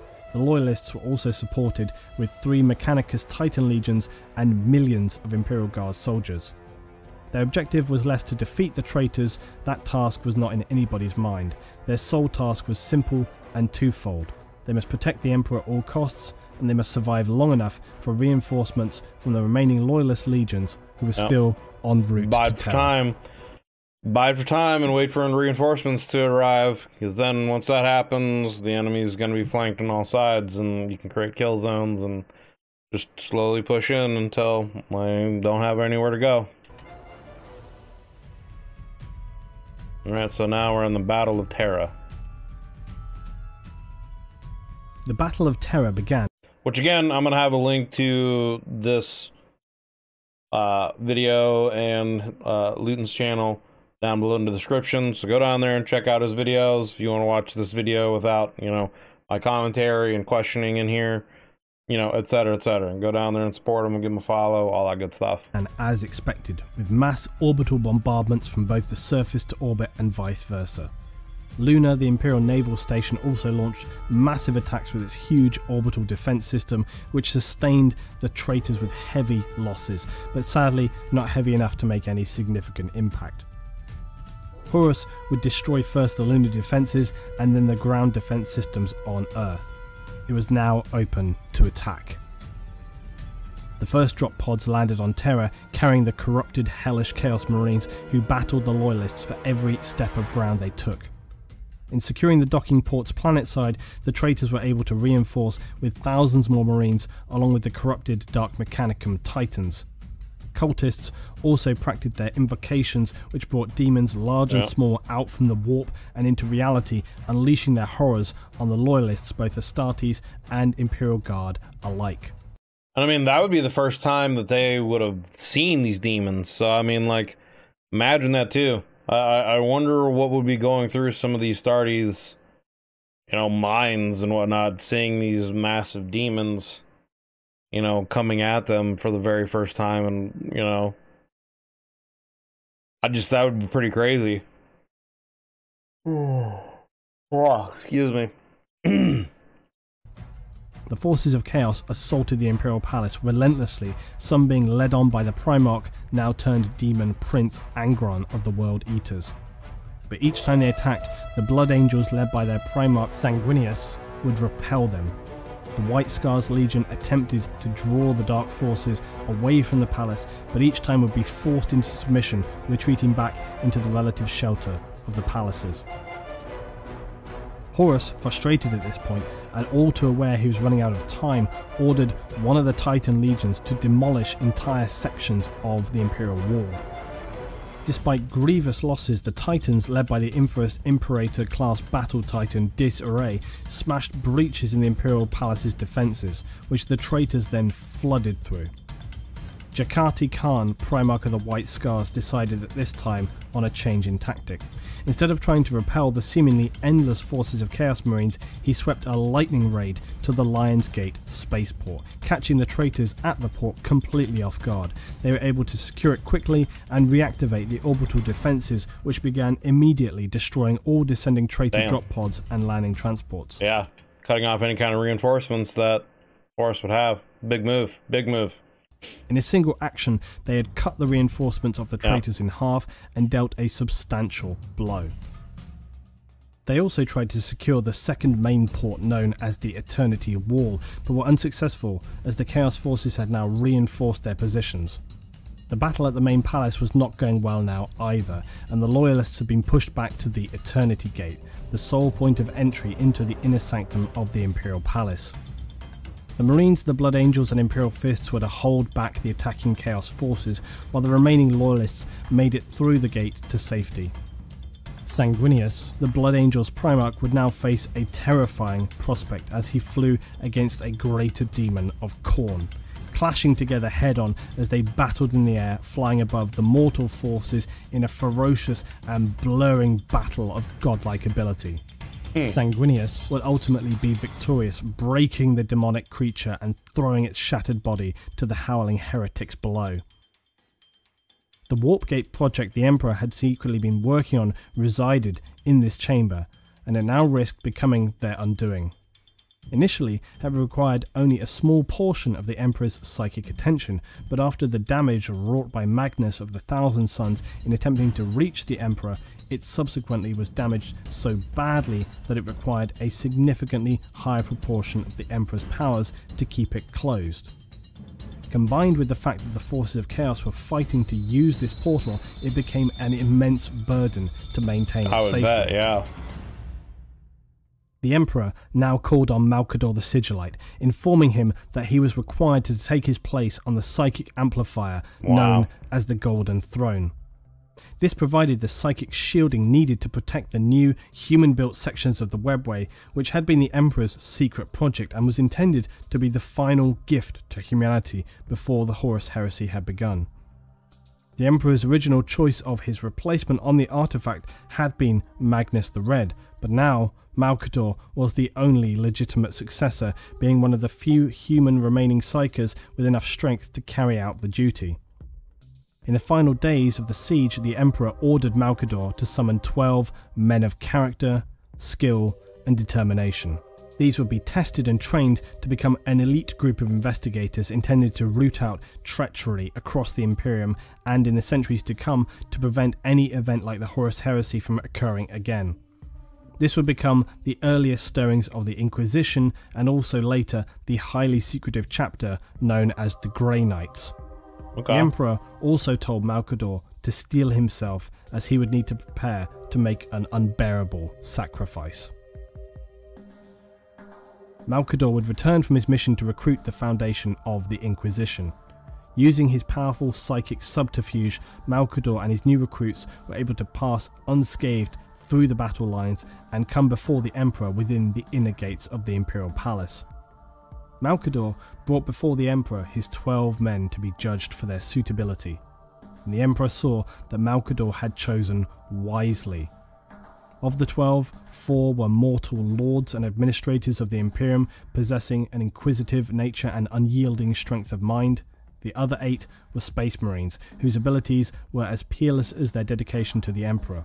Some Marines were from legions that had abandoned the Emperor in favour of Horus's dark promises, but these battle brothers had never lost their staunch loyalty and had fought the heresy from within in many ways, and they were the truest expression of the Imperium and carried an even stronger will than their Lord Primarchs. Yeah, they saw firsthand what Horus and their group is about and would have been prepared for what they would be fighting against. They would be like the few people that would actually know what's going on, what they would have to be fighting, you know. So Grey Knights are badasses. It's like I said, it's tied between them and the Space Wolves on the Legion that I would want to start off with tabletop. It might be the Grey Knights just because they're more elite units, so cheaper starting off. You don't have to buy as many units, you know what I mean, to field an army, but it would be between those two, I think. Just expression of the Imperium and carried an even stronger will than their Lord Primarchs. Malcador the Sigillite ascended to the Golden Throne, replacing the Emperor who stood before his loyal captains, Rogel Dawn of the Imperial Fists and Sanguinius of the Blood Angels. Malcador could no longer physically speak, his mind consumed by the concentration he had to bring to bear in order to control the tempest of psychic forces consuming him. The Emperor directed the attention of the 2 Primarchs, the demigods of mankind, to look upon this mere mortal. Malcador, a powerful Psyker, but not an Astartes, not a Primarch, just a man. The Emperor declared to them, "Behold, the greatest sacrifice of our age. Malcador the Sigillite is no more. Henceforth he shall always and only ever be Malcador the Hero." Damn. Malcador would only be able to withstand the psychic assault on him for a few hours. Powerful as he was but a fraction of the power of the Emperor, and his body, mind and soul would be consumed in a matter of hours. Malcador the Sigillite was a true hero of humanity, saving it from total destruction on numerous occasions, ultimately sacrificing himself for the will of his friend, the Emperor.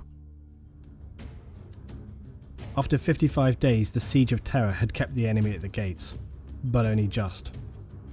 Both sides knew the defeat of the Imperium was near, and all that was required was the defence or destruction of the Eternity Gate.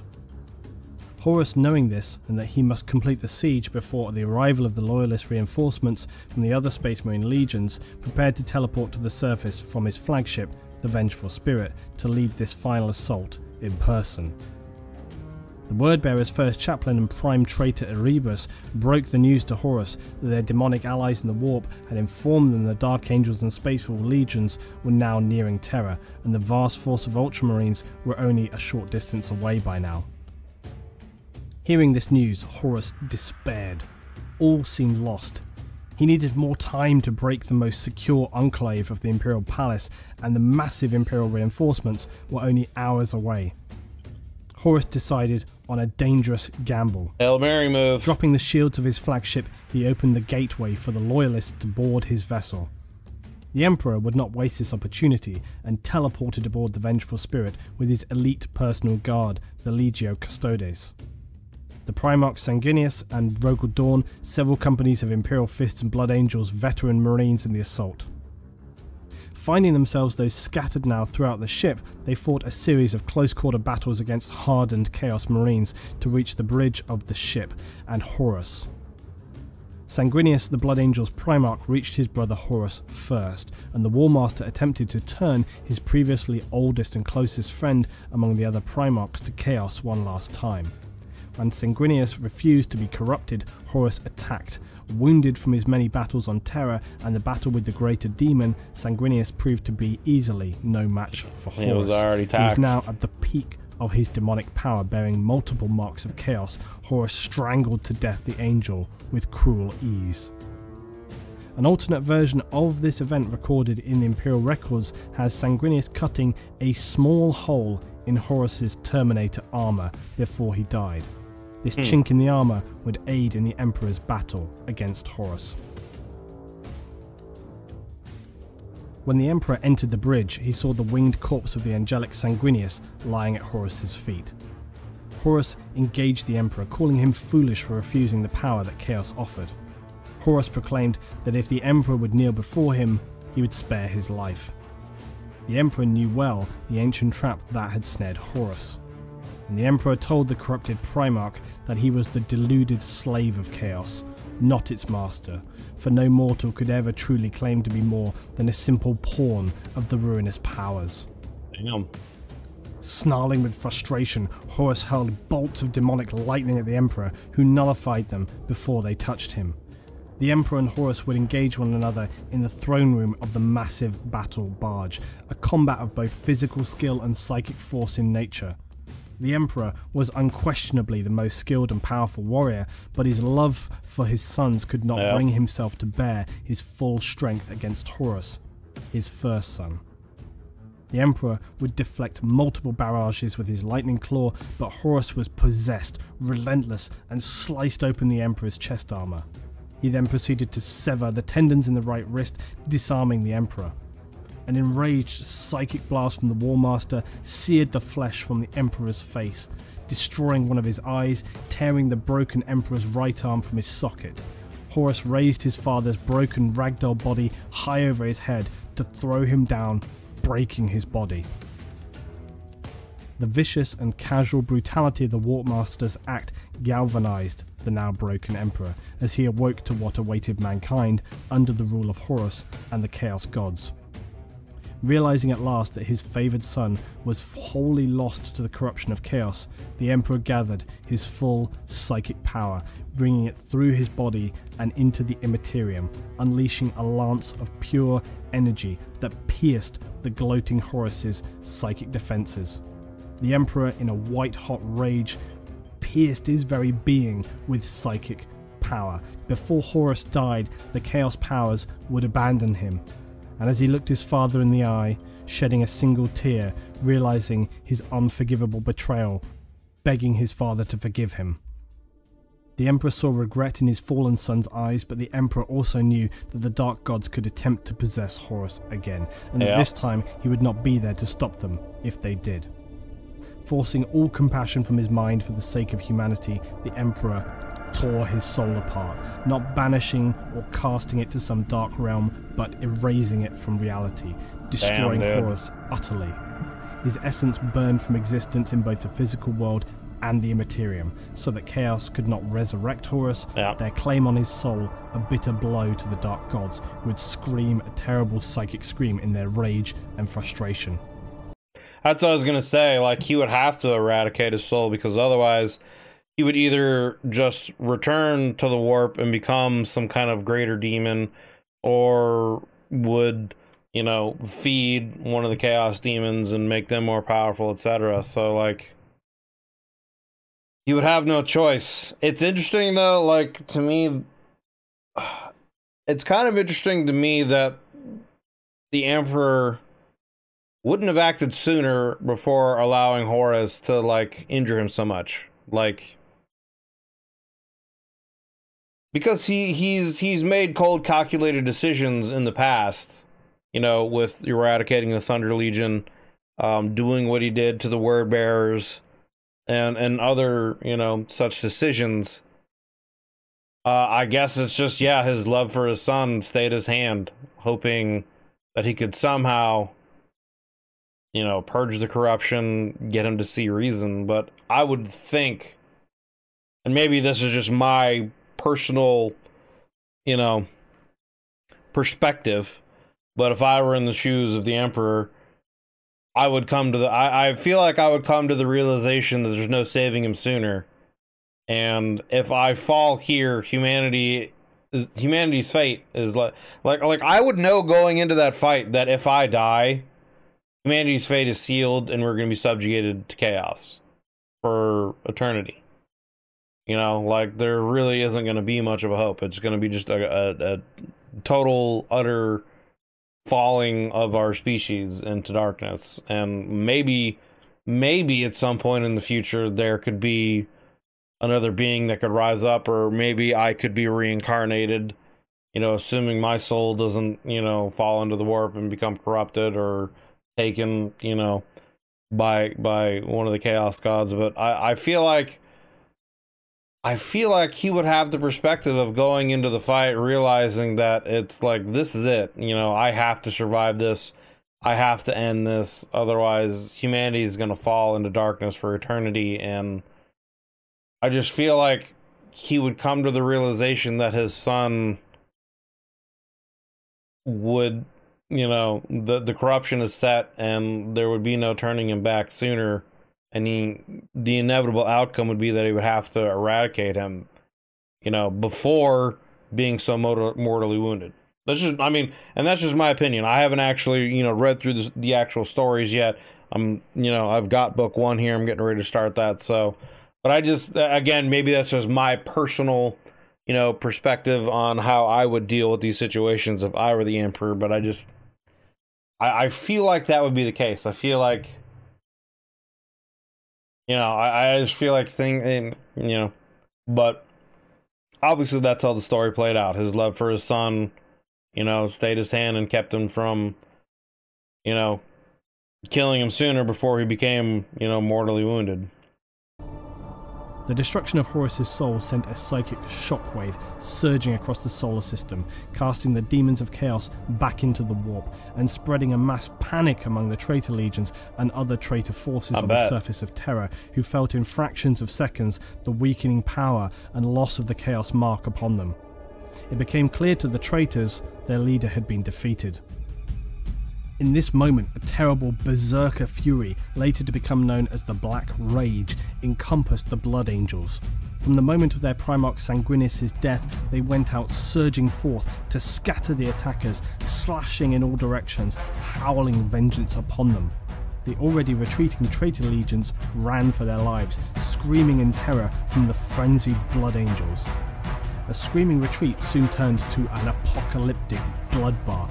Thousands upon thousands of Chaos Space Marines, as well as the Chaos Titans, fell attempting to flee. Any who fell behind were obliterated by the Blood Angels. Many of them would be later found still wandering around in an insane rage, smashing the broken Chaos Space Marines to pieces with apparently little conscience, thought or control. The ground before the Imperial palaces was now awash with blood of traitors and heretics. Meanwhile, the Imperial Fist's Primarch Rogel Dawn finally found his way to the corrupted starship's bridge, only to discover his brother Sanguinius and the shattered and broken body of the Emperor, who was now, despite his near immortal powers, on the very real verge of death.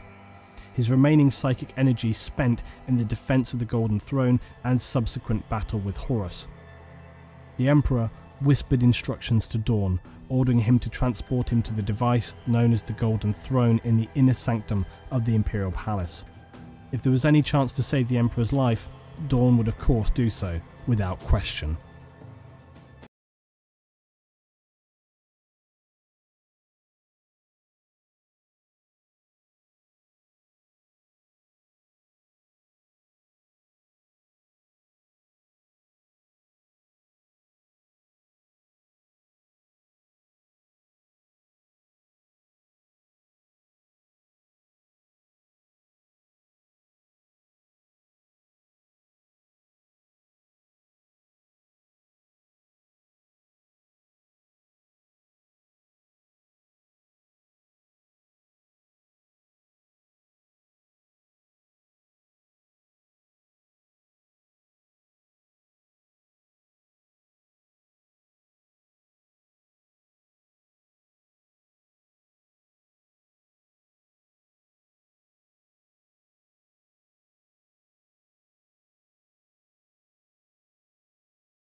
during the Age of Strife, and in some respects would regain much of their strength in the coming 10,000 years.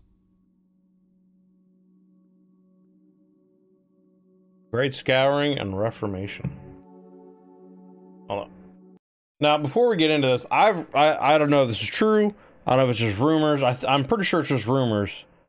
But I thought I've heard that Games Workshop and like official lore books or whatever, they plan to actually finally kill off the Emperor coming up soon, or something was happening to resurrect him or heal him or something like that. I've heard some kind of rumors or whispers that something big is happening with the Emperor soon to like maybe bring him back or something like that. Let me know if I'm wrong, if that maybe that's just a fan theory thing that I was hearing.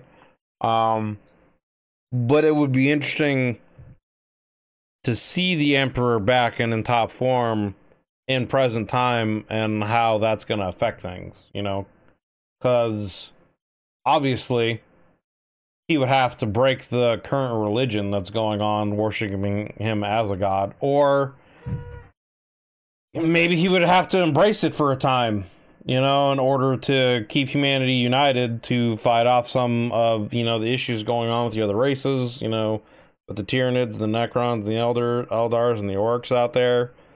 You know, maybe you would have to use that as a way to keep humanity united until he can, you know,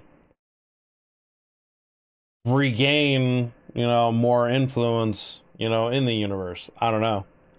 But it would be interesting to see how things like that would go down. So, I mean, like I said, I guess just let me know if that is the case, if that's something that has been talked about, or if this is just a fan theory that I heard and, you know, I'm mistaken and I thought it was something official, but it's not, you know. Now at the end of the Horus Heresy, the Imperium of Man was far from what you would call secure, but it had taken back control of the offensive and the traitor legions. These were now fleeing with gathering haste from the territories of mankind.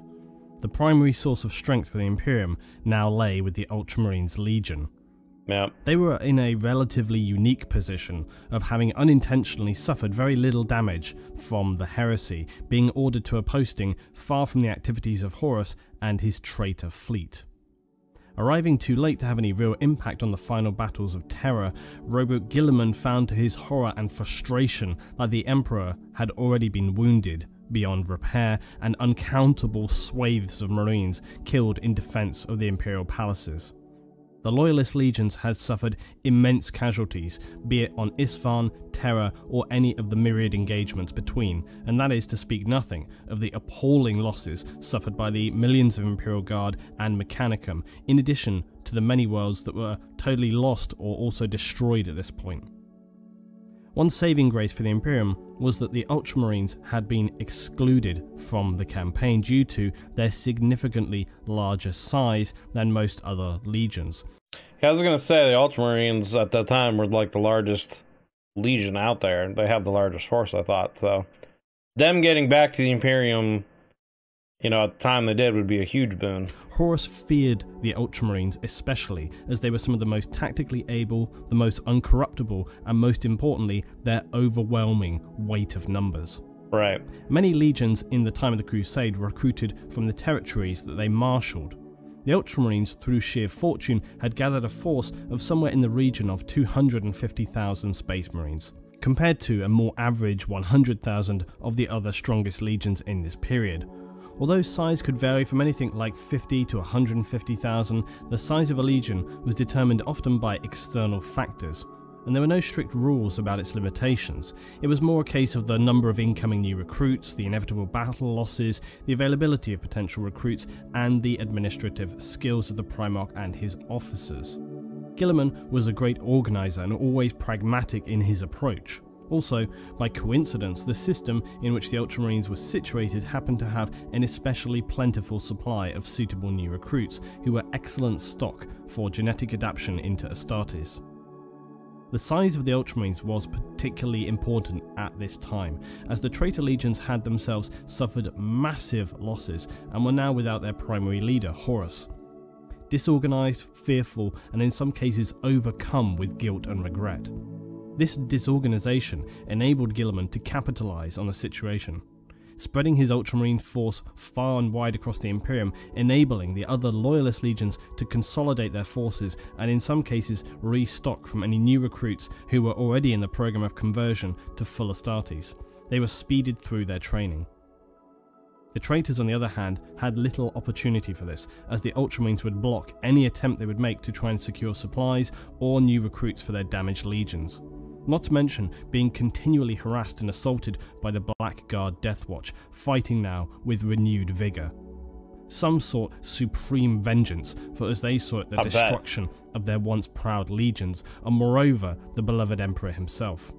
They wasted no time in immediately executing any corrupted traitors they found, and would assist planets in crushing human cultists where they sprang forth. The newly established Inquisition at the command of the Emperor prior to his battle with Horus enabled the Imperium to have a fully established force to keep a watchful eye over any signs of taint of chaos with the same caution and paranoia that the Interrex civilization had approached it with many years during the negotiations of Horus and the Lunar Wolves. This Inquisition would later be supported by the Grey Knights. The Grey Knights are a highly secretive wing of the Imperial Space Marine forces dedicated to the sole task of locating and eliminating the taint of dark corruption and battling the Imperium's most lethal and foul enemies. This period now would become known as the Great Scouring, and the Ultramarines, along with the other recovering loyalist legions, would carry out the Emperor's last passing words to the letter. Although many traitor marines fled in disarray, it became apparent in the years to come that some had established defensive bastions on distant worlds. It would take decades to cause enough damage to the legions of the Night Lords, the Alpha Legion and the Iron Warriors before they too would retreat to the abhorrent safety of the Eye of Terror. After this period of cleansing, the Imperium needed to take stock of its situation and plan for the future. This period would be referred to as the Reformation. The Dark Forces had for the most part been vanquished, but the problem facing the Loyalists now was how to proceed. Right. A plan was required before they could attend the task at hand, namely rebuilding, expanding and protecting the Imperial Empire. Roboute had firmly taken a leading command in these matters, and it would be he who provided the blueprints for the Imperial forces for the next 10 millennia. As Roboute saw it, the main cause of the heresy was less emotional than some of his brothers would have you believe. Mankind would always be unstable, and this instability needed to be accounted for.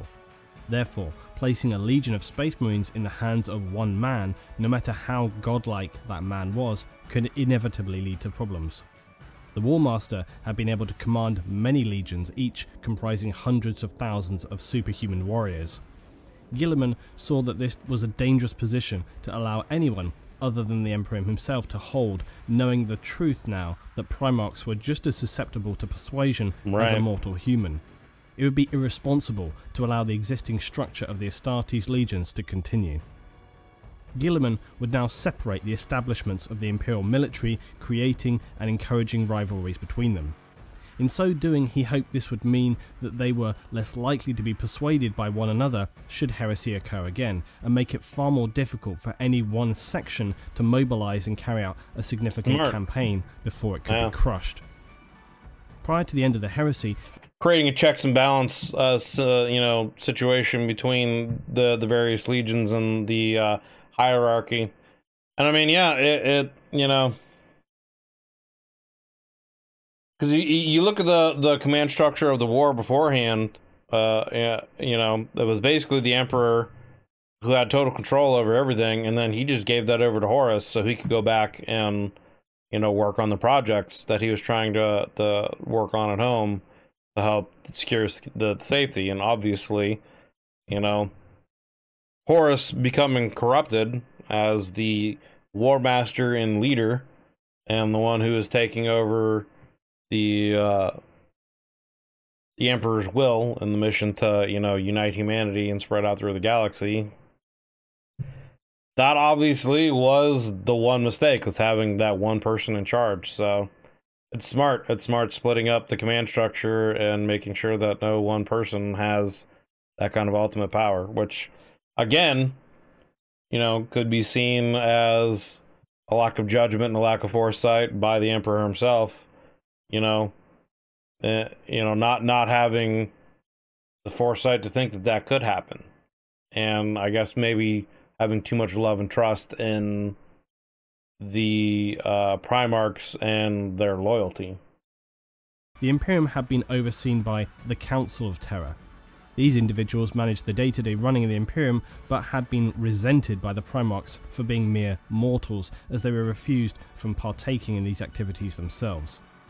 As the Emperor had instructed Malcador to find a new group of highly trusted, loyal and mentally strong individuals, some of these figures would now replace the Council of Terror to take their place as the High Lords of Terror. These figures would rule the Empire of Man for the many thousand of years to come. The High Lords would use the psychic whispers of the Emperor and interpret these to carry out his will and organize and manage the Imperium. The most significant change was also... So I guess another question that I would have, maybe he's going to go over this before this video's over, is, you know, he talks about the High Lords being the rulers now, so I assume that they have access to the Emperor himself, and is there some kind of like ritual that they go through or do to like psychically communicate with the Emperor, or do they just kind of like sit around and wait for the Emperor to actually communicate with them? You know what I mean? Like, I'm just curious how that communication works, and how does the interpretation of what they perceive to be as messages from the Emperor, you know, as orders. And are there situations where what they're interpreting as the Emperor isn't actually the Emperor giving them things? You know, is it actually, you know, chaos demons, you know, the chaos gods whispering at them?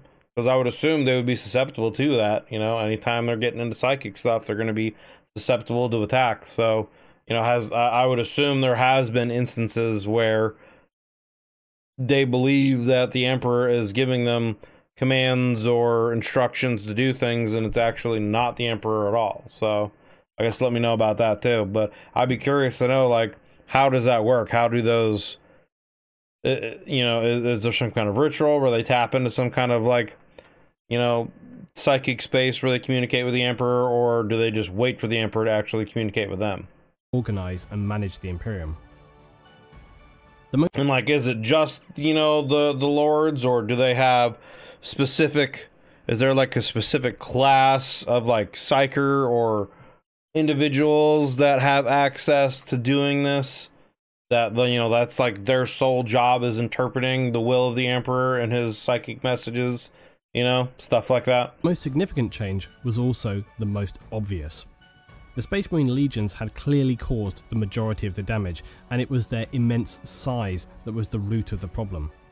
And so Roboute Guilliman would enact the second founding of the Space Marines. 7 years after the death of Horus and the final traitors had largely fled from the systems of the Imperium, the remaining loyalist legions would now be divided up from their hundreds of thousands of Marines into smaller 1,000 men strong chapters. The Legiones Astartes would now be known as the Adeptus Astartes. Okay. It was not a universally agreed plan though. Rogel Dawn and Leman Russ would object strongly to their beloved legions being essentially disbanded. But Khan and Korax of the White Scars and Raven Guard would side with Guilliman. The newly appointed High Lords of Terror also concurred with Guilliman that it was necessary to change to the system, and so this resolution would pass. Guilliman would also, in addition to these overall organisational changes, implement a new code of conduct for the Space Marines to follow, his fabled Codex Astartes. This laid out the rules and guidelines on proper organisation, tactics and order of battle for a Space Marine chapter.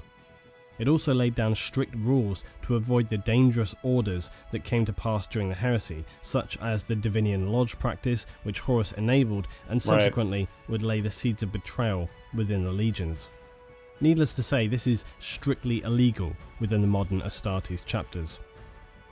The Codex for many other chapters of Marines was a helpful guide on structure and practice, but for the Ultramarines, it represented the gospel word as laid down by their Primarch, and it would soon become a sacred tome for the Ultramarines, who would follow it as a strict and almost fanatical code by which they live their lives, as would the many sibling chapters who were created from the vast wealth of manpower that the Ultramarines and their superior gene seed would provide. Despite Guilliman's pride in his codex, some chapters like the Blood Angels, Dark Angels and Space Wolves adopted the codex's guidelines only in part as a sign of their continuing disagreement with the choices being made. Right.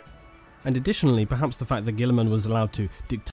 Yeah, I would assume they would only partially agree to it as a sign of loyalty to, the Emperor, but they would still follow their own kind of code of conduct. ...agreement with the choices being made. And additionally, perhaps the fact that Guilliman was allowed to dictate the future structure of the Astartes when he had played very little actual role in the defense of Terra during the Heresy. Putting their grievances aside though, it was clear to any looking in objectively that no other Primarch than Guilliman was better suited to this task than he. The Emperor's vision of a human civilization free from superstitious cults and irrational plans was far from successful.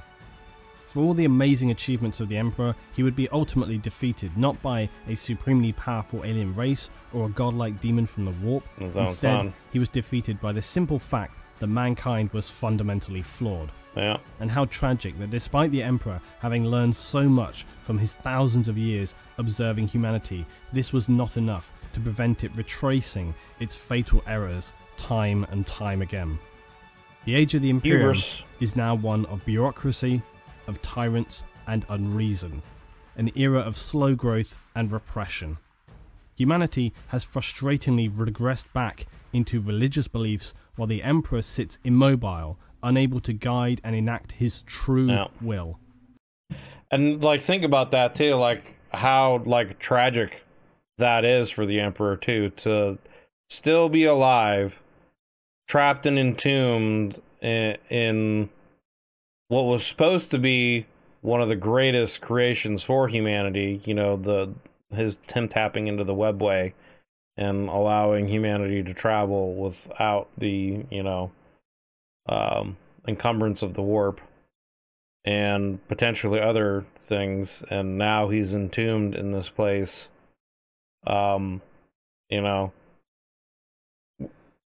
forced to stay alive by the sacrifice of thousands of psychers a day who are probably unwilling to do so, and is, now being worshipped as a god, having a religion formed around them to, control humanity and, essentially all the things that he didn't want for humanity are what is happening now, and he is essentially powerless to do anything about it.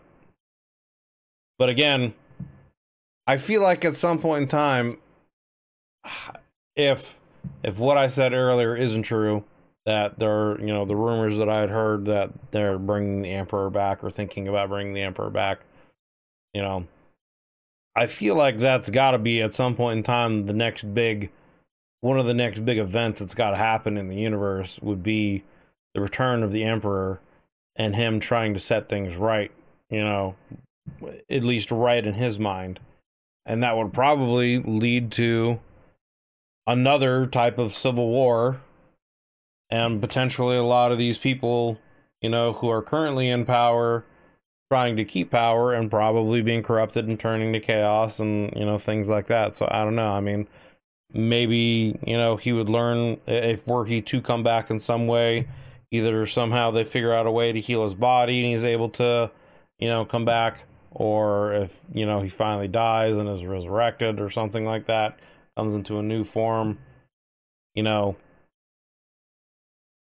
yeah, it would just be interesting to see the changes that he would make going forward, learning from his mistakes, and if he would learn from his mistakes. But, I wonder if that is something they plan to do at some point in time, because, I mean, yeah, I just feel like that's kind of like an inevitable thing to happen eventually, right? His thoughts we can only glimpse at and are largely unknown. The immortal super being, whose remaining psychic power still extends over 1,000,000 worlds, is now a ruined husk. His mortal body, to all definitions, destroyed. Although the Imperium had succeeded in preventing total annihilation from the forces of Horus and the Warp and Chaos, the cost of that conflict was unquantifiable.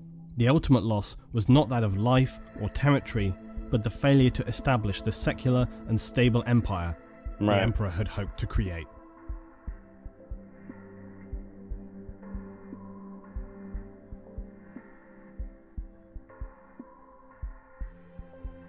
The Horus Heresy was ended.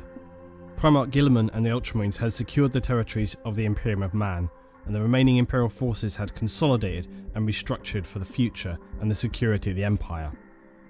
The age of the Imperium of Man would now begin, at the end of the 31st millennium. The light and hope of the glorious Crusade era was now gone forever. Without the Emperor to lead humanity directly, the immeasurable threats to the galaxy presented to human life led the High Lords of Terror to create an imperial administration that was increasingly authoritarian, highly bureaucratic and generally dismissive and uncaring towards individual human lives as long as its structure and authority was maintained. Religion also would begin to resurge as an important tool of social control.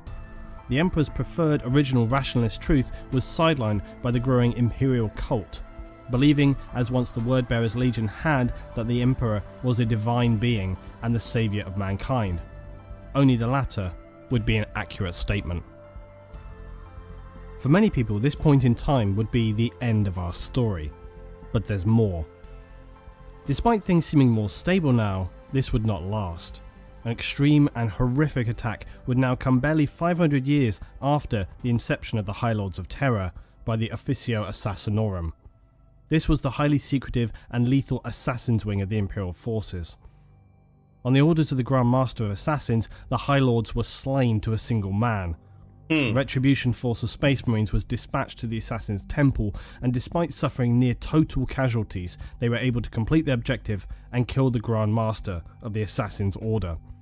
The Imperium would now descend into near anarchy for a period of years while a new High Council was screened and established. So why did he want to kill the High Lords? I mean, I guess maybe... Was it someone that, like, knew the actual, like, orders and wants of the Emperor originally, and so they wanted to overthrow the High Lords and try to bring back the Empire to the image, you know, an idea that the Emperor had? Or was it some dude that was just like, fuck these guys, I want to kill them, you know? Another small aside now on the fates of the remaining Primarchs. This is one issue that is hugely frustrating, that despite the survival of many of the Primarchs through the darkest of times, many would now disappear or die, and in the overall perspective of things, often barely befitting their weight and importance.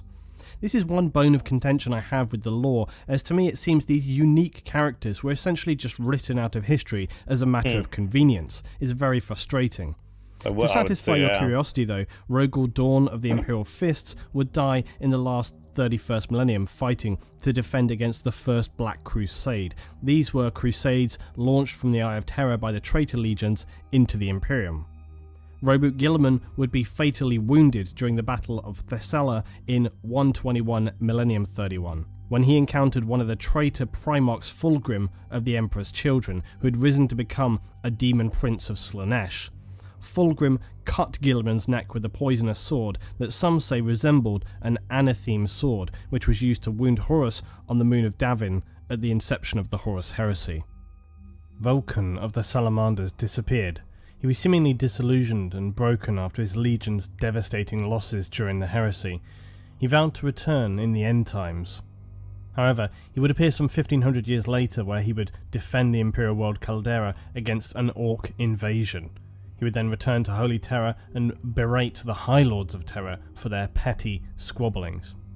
Vulcan would restate his return was only temporary and he was destined to appear in another time. He would later be recorded as killed battling an Orc warboss. The Salamanders though still hunt for him, believing he will return to them should they acquire the 9 artifacts of Vulcan. Jagate Khan of the White Scars disappeared through a Dark Eldar warp portal whilst he was pursuing those savage Xenos after a raid on the White Scars' homeworld. Rumours that he was captured whilst lost in the twisting paths of the Dark Eldar section of the Webway. Lionel Johnson of the Dark Angels returned to his homeworld of Caliban to find it in ruins and some of his marines tainted by chaos.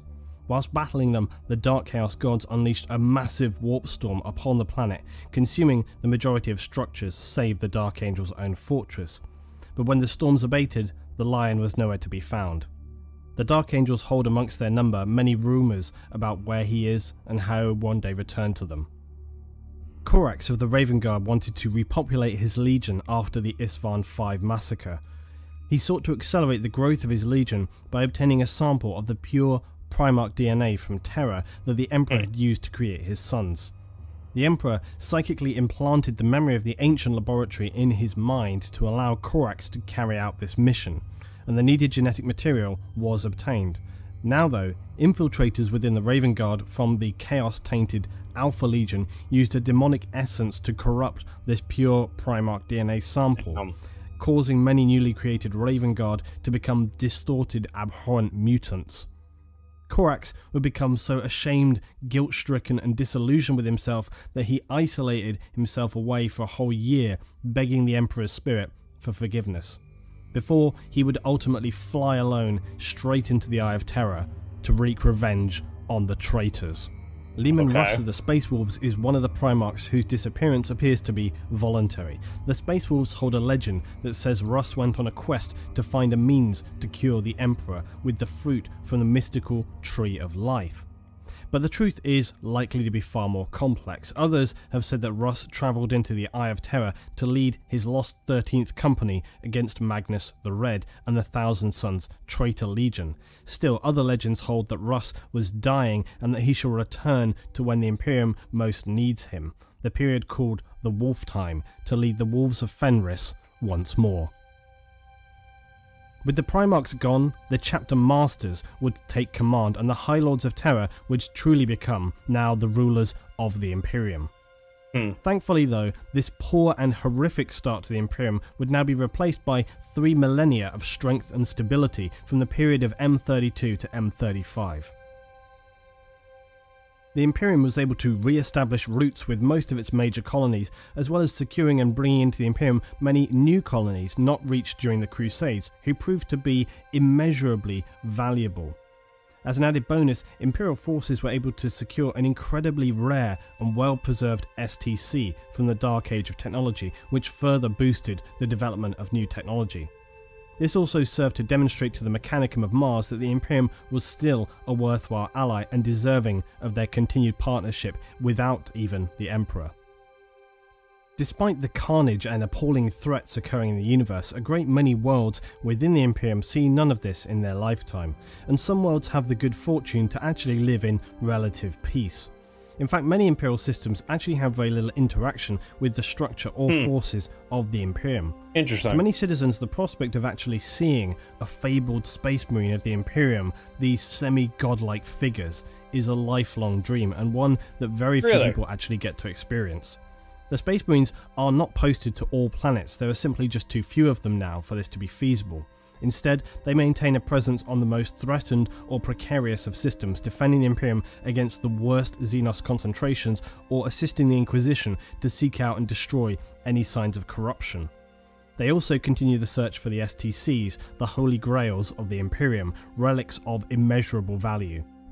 The safety of the Imperium is maintained through fact-finding missions and reports from psychers across light years of space.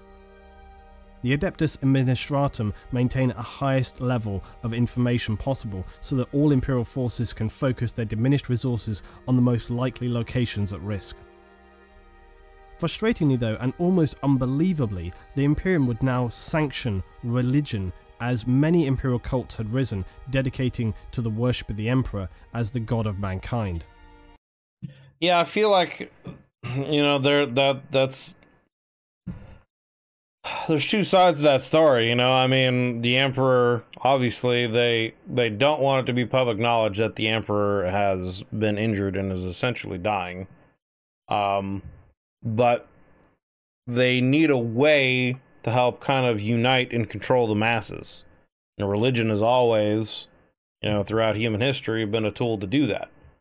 So, I mean, it only makes sense as a way to keep humanity unified while also under a, you know, somewhat of control would be to establish a religion around the emperor.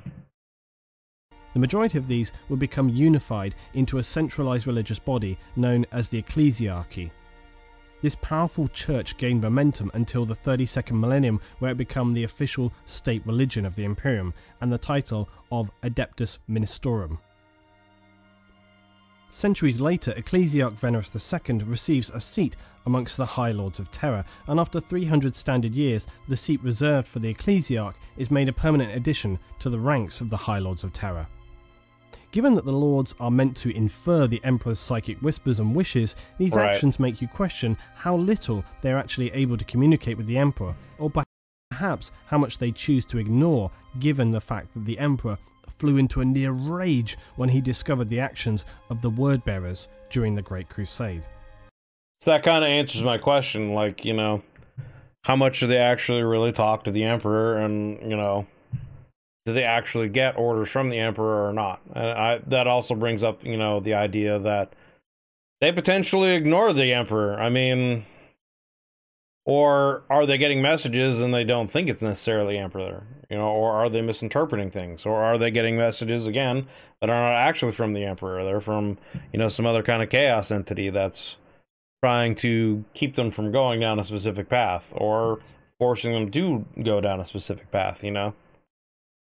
Should the Emperor ever return to the Imperium reincarnated, which is entirely feasible, those pledged to any Imperial religion or who took a hand in its establishment would be wise to expect a harsh judgment from the Emperor, who despised all forms of religion and saw them as nothing but a problem for the advancement of humanity.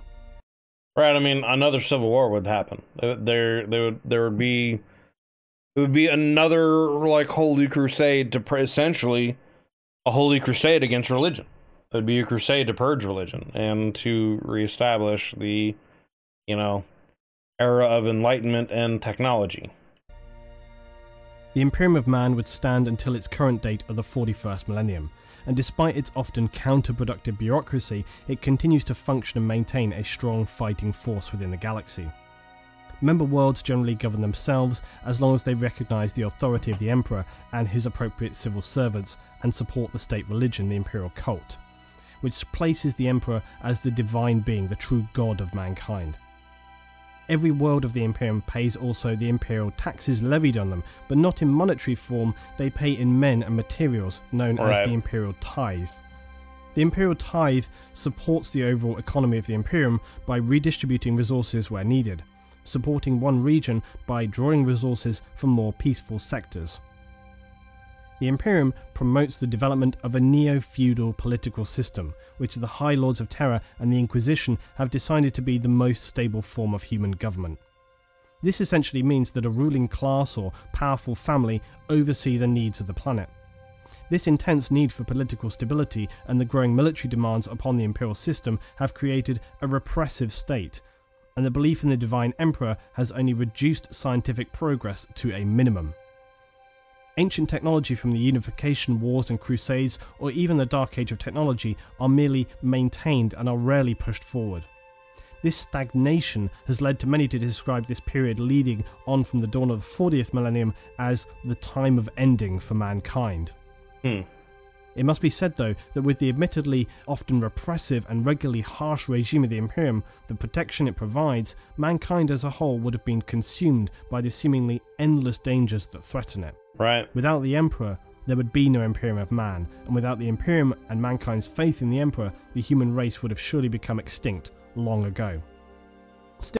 So then, again, that also can bring up another question is, you know, the Emperor had premonitions about this. Is this part of the Emperor's plan and what he saw? And is this part of what he's enduring so that he can come back and help, you know, create and bring humanity, help create a society and bring humanity to the ideals that he held on to and saw the potential in humanity in the future, You know, maybe there's a point in time in the future where he knows he will return, and he just has to go through those current events in order to get humanity to a better place in the future where he can come back and lead them properly. You know, I don't know. You know, so I mean, is this all just, again, part of a greater plan that he held? And he's just waiting for, you know, biding his time, waiting for his return. You know, maybe he knew that, you know, all those psychers that they're feeding him, they're strengthening his spirit, and maybe when his body actually dies and his spirit can resurrect, he'll be even more powerful and greater than, you know, he was in his prime then, and he'll be able to lead humanity even better. You know, something like that, who knows? Still, despite all of this, you could in many ways argue that even with all the flaws and failings, the Emperor had achieved most of the goals he had set in order to make mankind a stable and powerful force within the galaxy. Or did he? At first glance, the forging of the Imperium of Man and the Imperial Truth during the Great Crusade seems to be a great contradiction. If the Emperor, who had lived for many thousands of years and who, due to his own extreme psychic power, knew intimately the realm of the warp and the creatures therein, why would he propagate a system designed to only support rationalism and science? It seems feasible to speculate that the Emperor had plans that reached far beyond the Crusades and the creation of the Imperium, and that these had barely even begun to pass. In that sense, the Imperium and the Legiones Astartes was a catastrophic failure. We can speculate that the Emperor's overall goal was the total destruction of the Chaos Gods and those dark forces that would threaten mankind.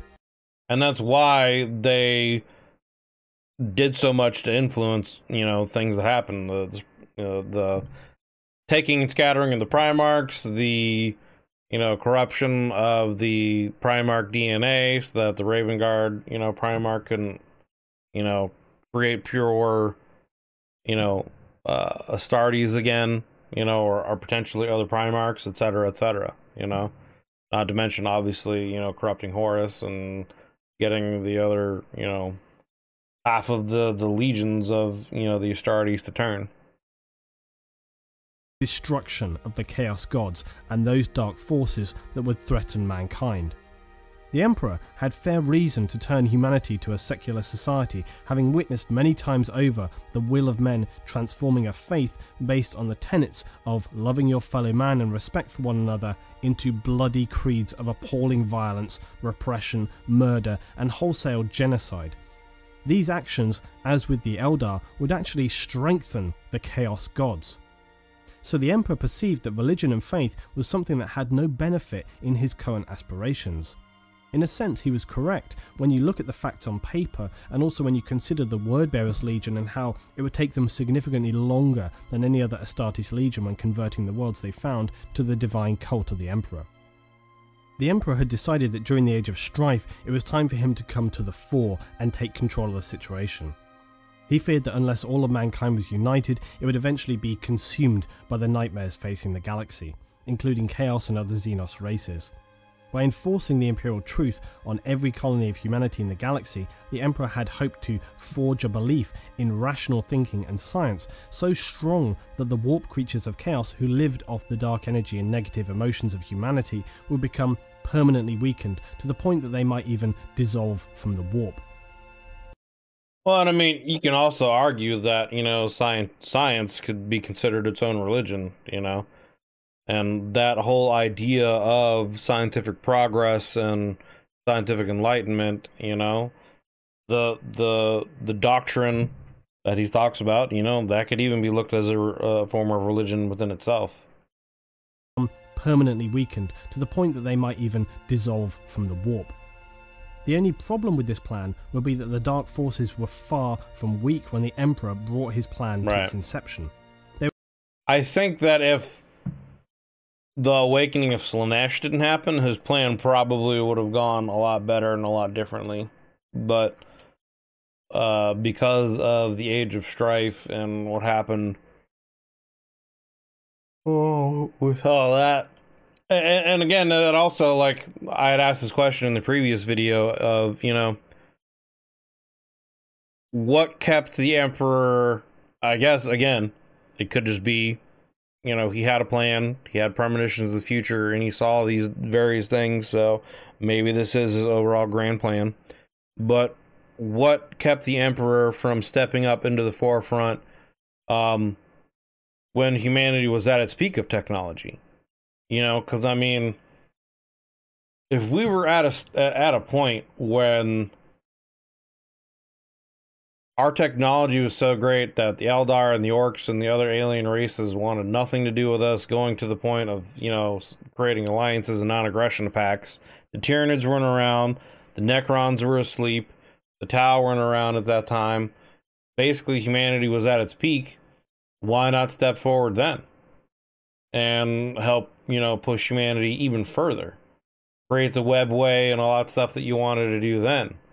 And perhaps even get things to the point where, you know, you maybe influence events that Slaanesh wouldn't happen. And, you know, at the time, the warp was vastly more stable, and the legions of chaos were probably at a weaker point than they currently are in you know, Warhammer history. So again, why not step forward at that point in time and start influencing things, you know, on, you know, the level that you were in the 30th millennium. And I mean, maybe it was a situation where he just never really wanted to take that role, but he felt that he had to do that at that point in time, you know, after the Age of Strife, because if he didn't, humanity would never recover.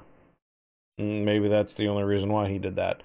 And he was, you know, in previous times, happy to just, you know, be someone that influenced things from the background in the shadows, and just never really wanted to step up. Maybe because he was afraid that if he had too much influence, that people would worship him as, you know, a god, etc. Dark forces were far from weak when the Emperor brought his plan to its inception. They were at the height of their power, feasting off the perverse fall of the Eldar Empire. So from the beginning, Chaos sought to destroy his plans, or at the very least significantly disrupt them.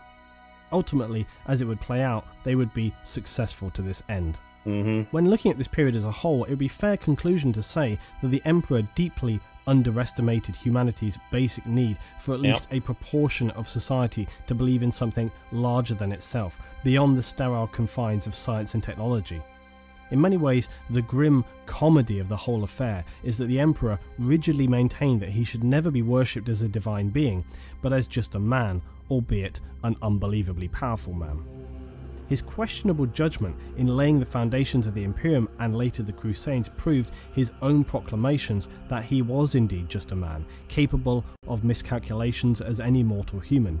Yet despite this, he still would end up becoming worshipped as a divine being. You could call the whole series of events a tragedy, especially in the sense that legions of religious worshippers and pilgrims of the Imperium could never understand the irony of worshipping a man who had, over the course of millennia, done everything in his power to extinguish religion from the human race.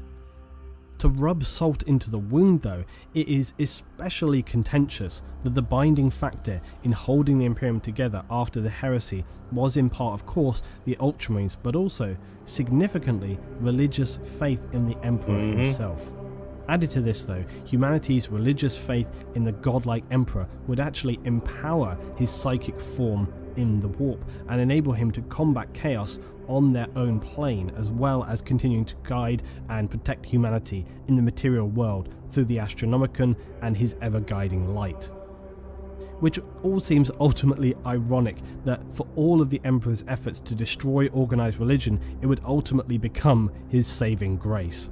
Though the price for the survival of the Imperium and humanity had been at a level beyond comprehension and a cost far greater than the Emperor hoped humanity would have had to bear, a new version of the Imperial truth had become predominant among the million worlds of mankind. A truth that lies at the heart of the Imperial Creed. A simple truth that strengthens all from the weakest human citizen to the most powerful superhuman Astartes. The Emperor protects. Damn.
right. Well, there you go. That was The Emperor of Man, Part 2, The Heresy and the Imperium, Warhammer 40,000 Lore and History by Luton. I will have, like I said, his link to this video and his channel down below, so if you want to go check these out without my commentary and any of his other, you know, numerous 40K lore videos, go down there and do that. Go and check it out. So, very, very interesting video and, you know, in-depth history of what led to, you know, the downfall of, at the time, the Emperor, you know, just what led essentially to the downfall of the Emperor. I guess, you know, some of it could be his own hubris, and, you know, but I mean, what it comes down to is even for as powerful and as great of a warrior is, and as, you know, everything and all the millennia he's lived through and everything he's seen, he's still just a person, and he still just makes mistakes. And, you know, he believed the loyalty of his Primarchs was greater than it was. The putting the responsibility and power of, you know, all the legions under the control of one man, you know, was a mistake. There's a lot, it was a lot of a series of different events, you know, him not wanting, I guess, you know, to give any of the Primarchs who were considered his sons, you know, not giving any of them any kind of, you know, influence on the council to, you know, have any kind of say as to what happens to humanity, and kind of, I guess, giving them the idea that they're just tools and nothing more. You know, that obviously created, you know, some heresy, that created some envy and some jealousy, because, you know, the Primarchs are, you know, sons of the Emperor. They're seen as more than just, you know, mortal humans, and you have just regular humans, you know, on the council and running things, essentially. They're the ones that have, you know, power and governmental influence, and et cetera, et cetera, et cetera. And it's also ironic, too, that, you know, a human who was the close friend of the Emperor, you know, gave the ultimate sacrifice of his body, mind, and soul to save the Imperium, essentially, you know? Something that I guess the Primarchs couldn't have done. But it's also, you know, all of those things kind of coalesced into the major event that happened with the, I can't think of the Legion's name off the top of my head now. I'm having a brain fart. It was literally just on the tip of my brain. It's not the Word Bearers. There we go. The Word Bearers. You know, he definitely took their punishment, I guess, a little too far, you could say. You know, it's like, make an example of the Primarch and punish him, and then that way it shows the legions and other followers of this religion that's formed, you know, that this isn't the way, and I am not a divine being. I do not want to be worshipped, you know. But to take it to the point where you basically scorched earth, destroy a planet, you know, you burn down their capital to the ground, you know, for what they believed was, they believed, you know, wholeheartedly that they were doing the right thing. You know, they believed that they were doing the Emperor's will, and they were making sure that people were fanatically loyal to the Emperor. Like, not just, they were loyal to the Emperor, mind, body, and spirit. You know, there was no question that they were loyal to them. And then obviously it was seen as a betrayal, and so that, you know, led to them seeking something greater and finding that in the, you know, chaos demons. And I mean, yeah, there does seem to be kind of an innate need in humanity at some point in way to look for something greater than yourselves and to potentially worship that in some way, whether it's, you know, just simple faith in oneself, or, you know, someone around you, or in an actual, you know, spiritual or religious way, you know. And obviously the Emperor, you know, didn't see that, underestimated that, tried to combat it in, you know, a way that ultimately, you know, turned against him. I guess maybe, you know, it would be a way of finding a way essentially to, I don't know if necessarily creating a religion is the right term, but just finding some kind of way to fill that void, some kind of way to just fill that need for humanity's belief in something greater. And maybe that was maybe that was, you know, one of the flaws, and I guess maybe lack of leadership in the Emperor's part was, you know, like one of the things, you know, there have been many great leaders throughout, you know, human history, and they've all led through, you know, different forms, whether it be by fear or loyalty or whatever you want to call it. But you know, you can be a great leader and have people, you know, want to follow you but still not worship you as a god, you know what I mean? So like, I feel like maybe that was one of the big flaws that the Emperor had, was just not, you know, not allowing humanity to rally behind him in a way to where he's able to uplift them or see them as something greater, but not necessarily a god. You know, I don't know. I don't know how to really properly word it. Like I said, I have a cold that I'm kind of fighting off, so my brain isn't, like, you know, really functioning properly. But I hope you guys kind of understand what I'm trying to get at. You know, that, you know, a good leader can rally people behind them without, you know, needing to prop themselves up. You know, essentially lifting up the people around you will want to have them lift up others, you know. But very good video.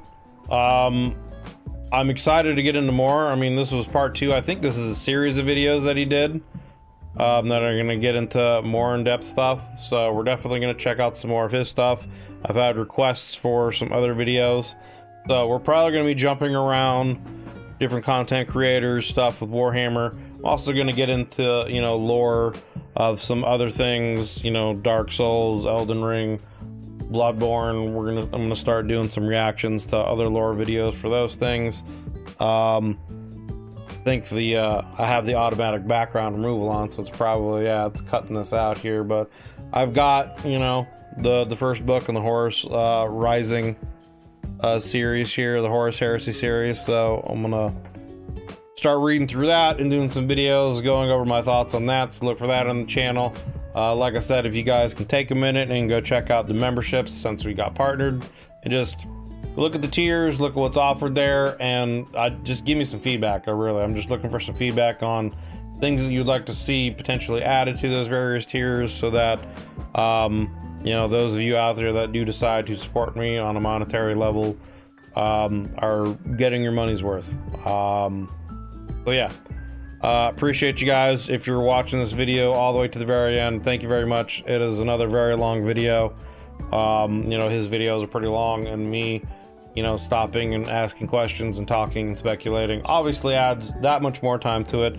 So if you are watching it here to the very end, thank you very, very much. I greatly appreciate you taking the time out of your busy day to sit down and listen and watch this video all the way through. It means a lot. If you did enjoy this video, consider leaving a like and a sub, as that is a great way to support me and help me grow. As I mentioned, we're partnered now, so if you want to check out the membership stuff and go that extra mile and support me monetarily, you can check that out. But it's not necessary. But I would like to hear your guys' feedback as to some things that you'd like to see added, because I do want to add more to them, and I have other ideas and plans of things I want to add to them eventually. But I would like to hear feedback from the community, because obviously it's there for you guys to get more of a benefit from supporting me. So with all that said, thank you for watching this. Consider leaving a like and a sub. I hope you're having a wonderful day whenever you're watching this. I hope for those of you that celebrated had a wonderful Thanksgiving. And, we're getting into the end of the year here. So hope all of you have a wonderful holiday season. And hope the new year turns out to be good for everyone. So thank you guys very much. Have a good one, everybody. I'll see you on the next one.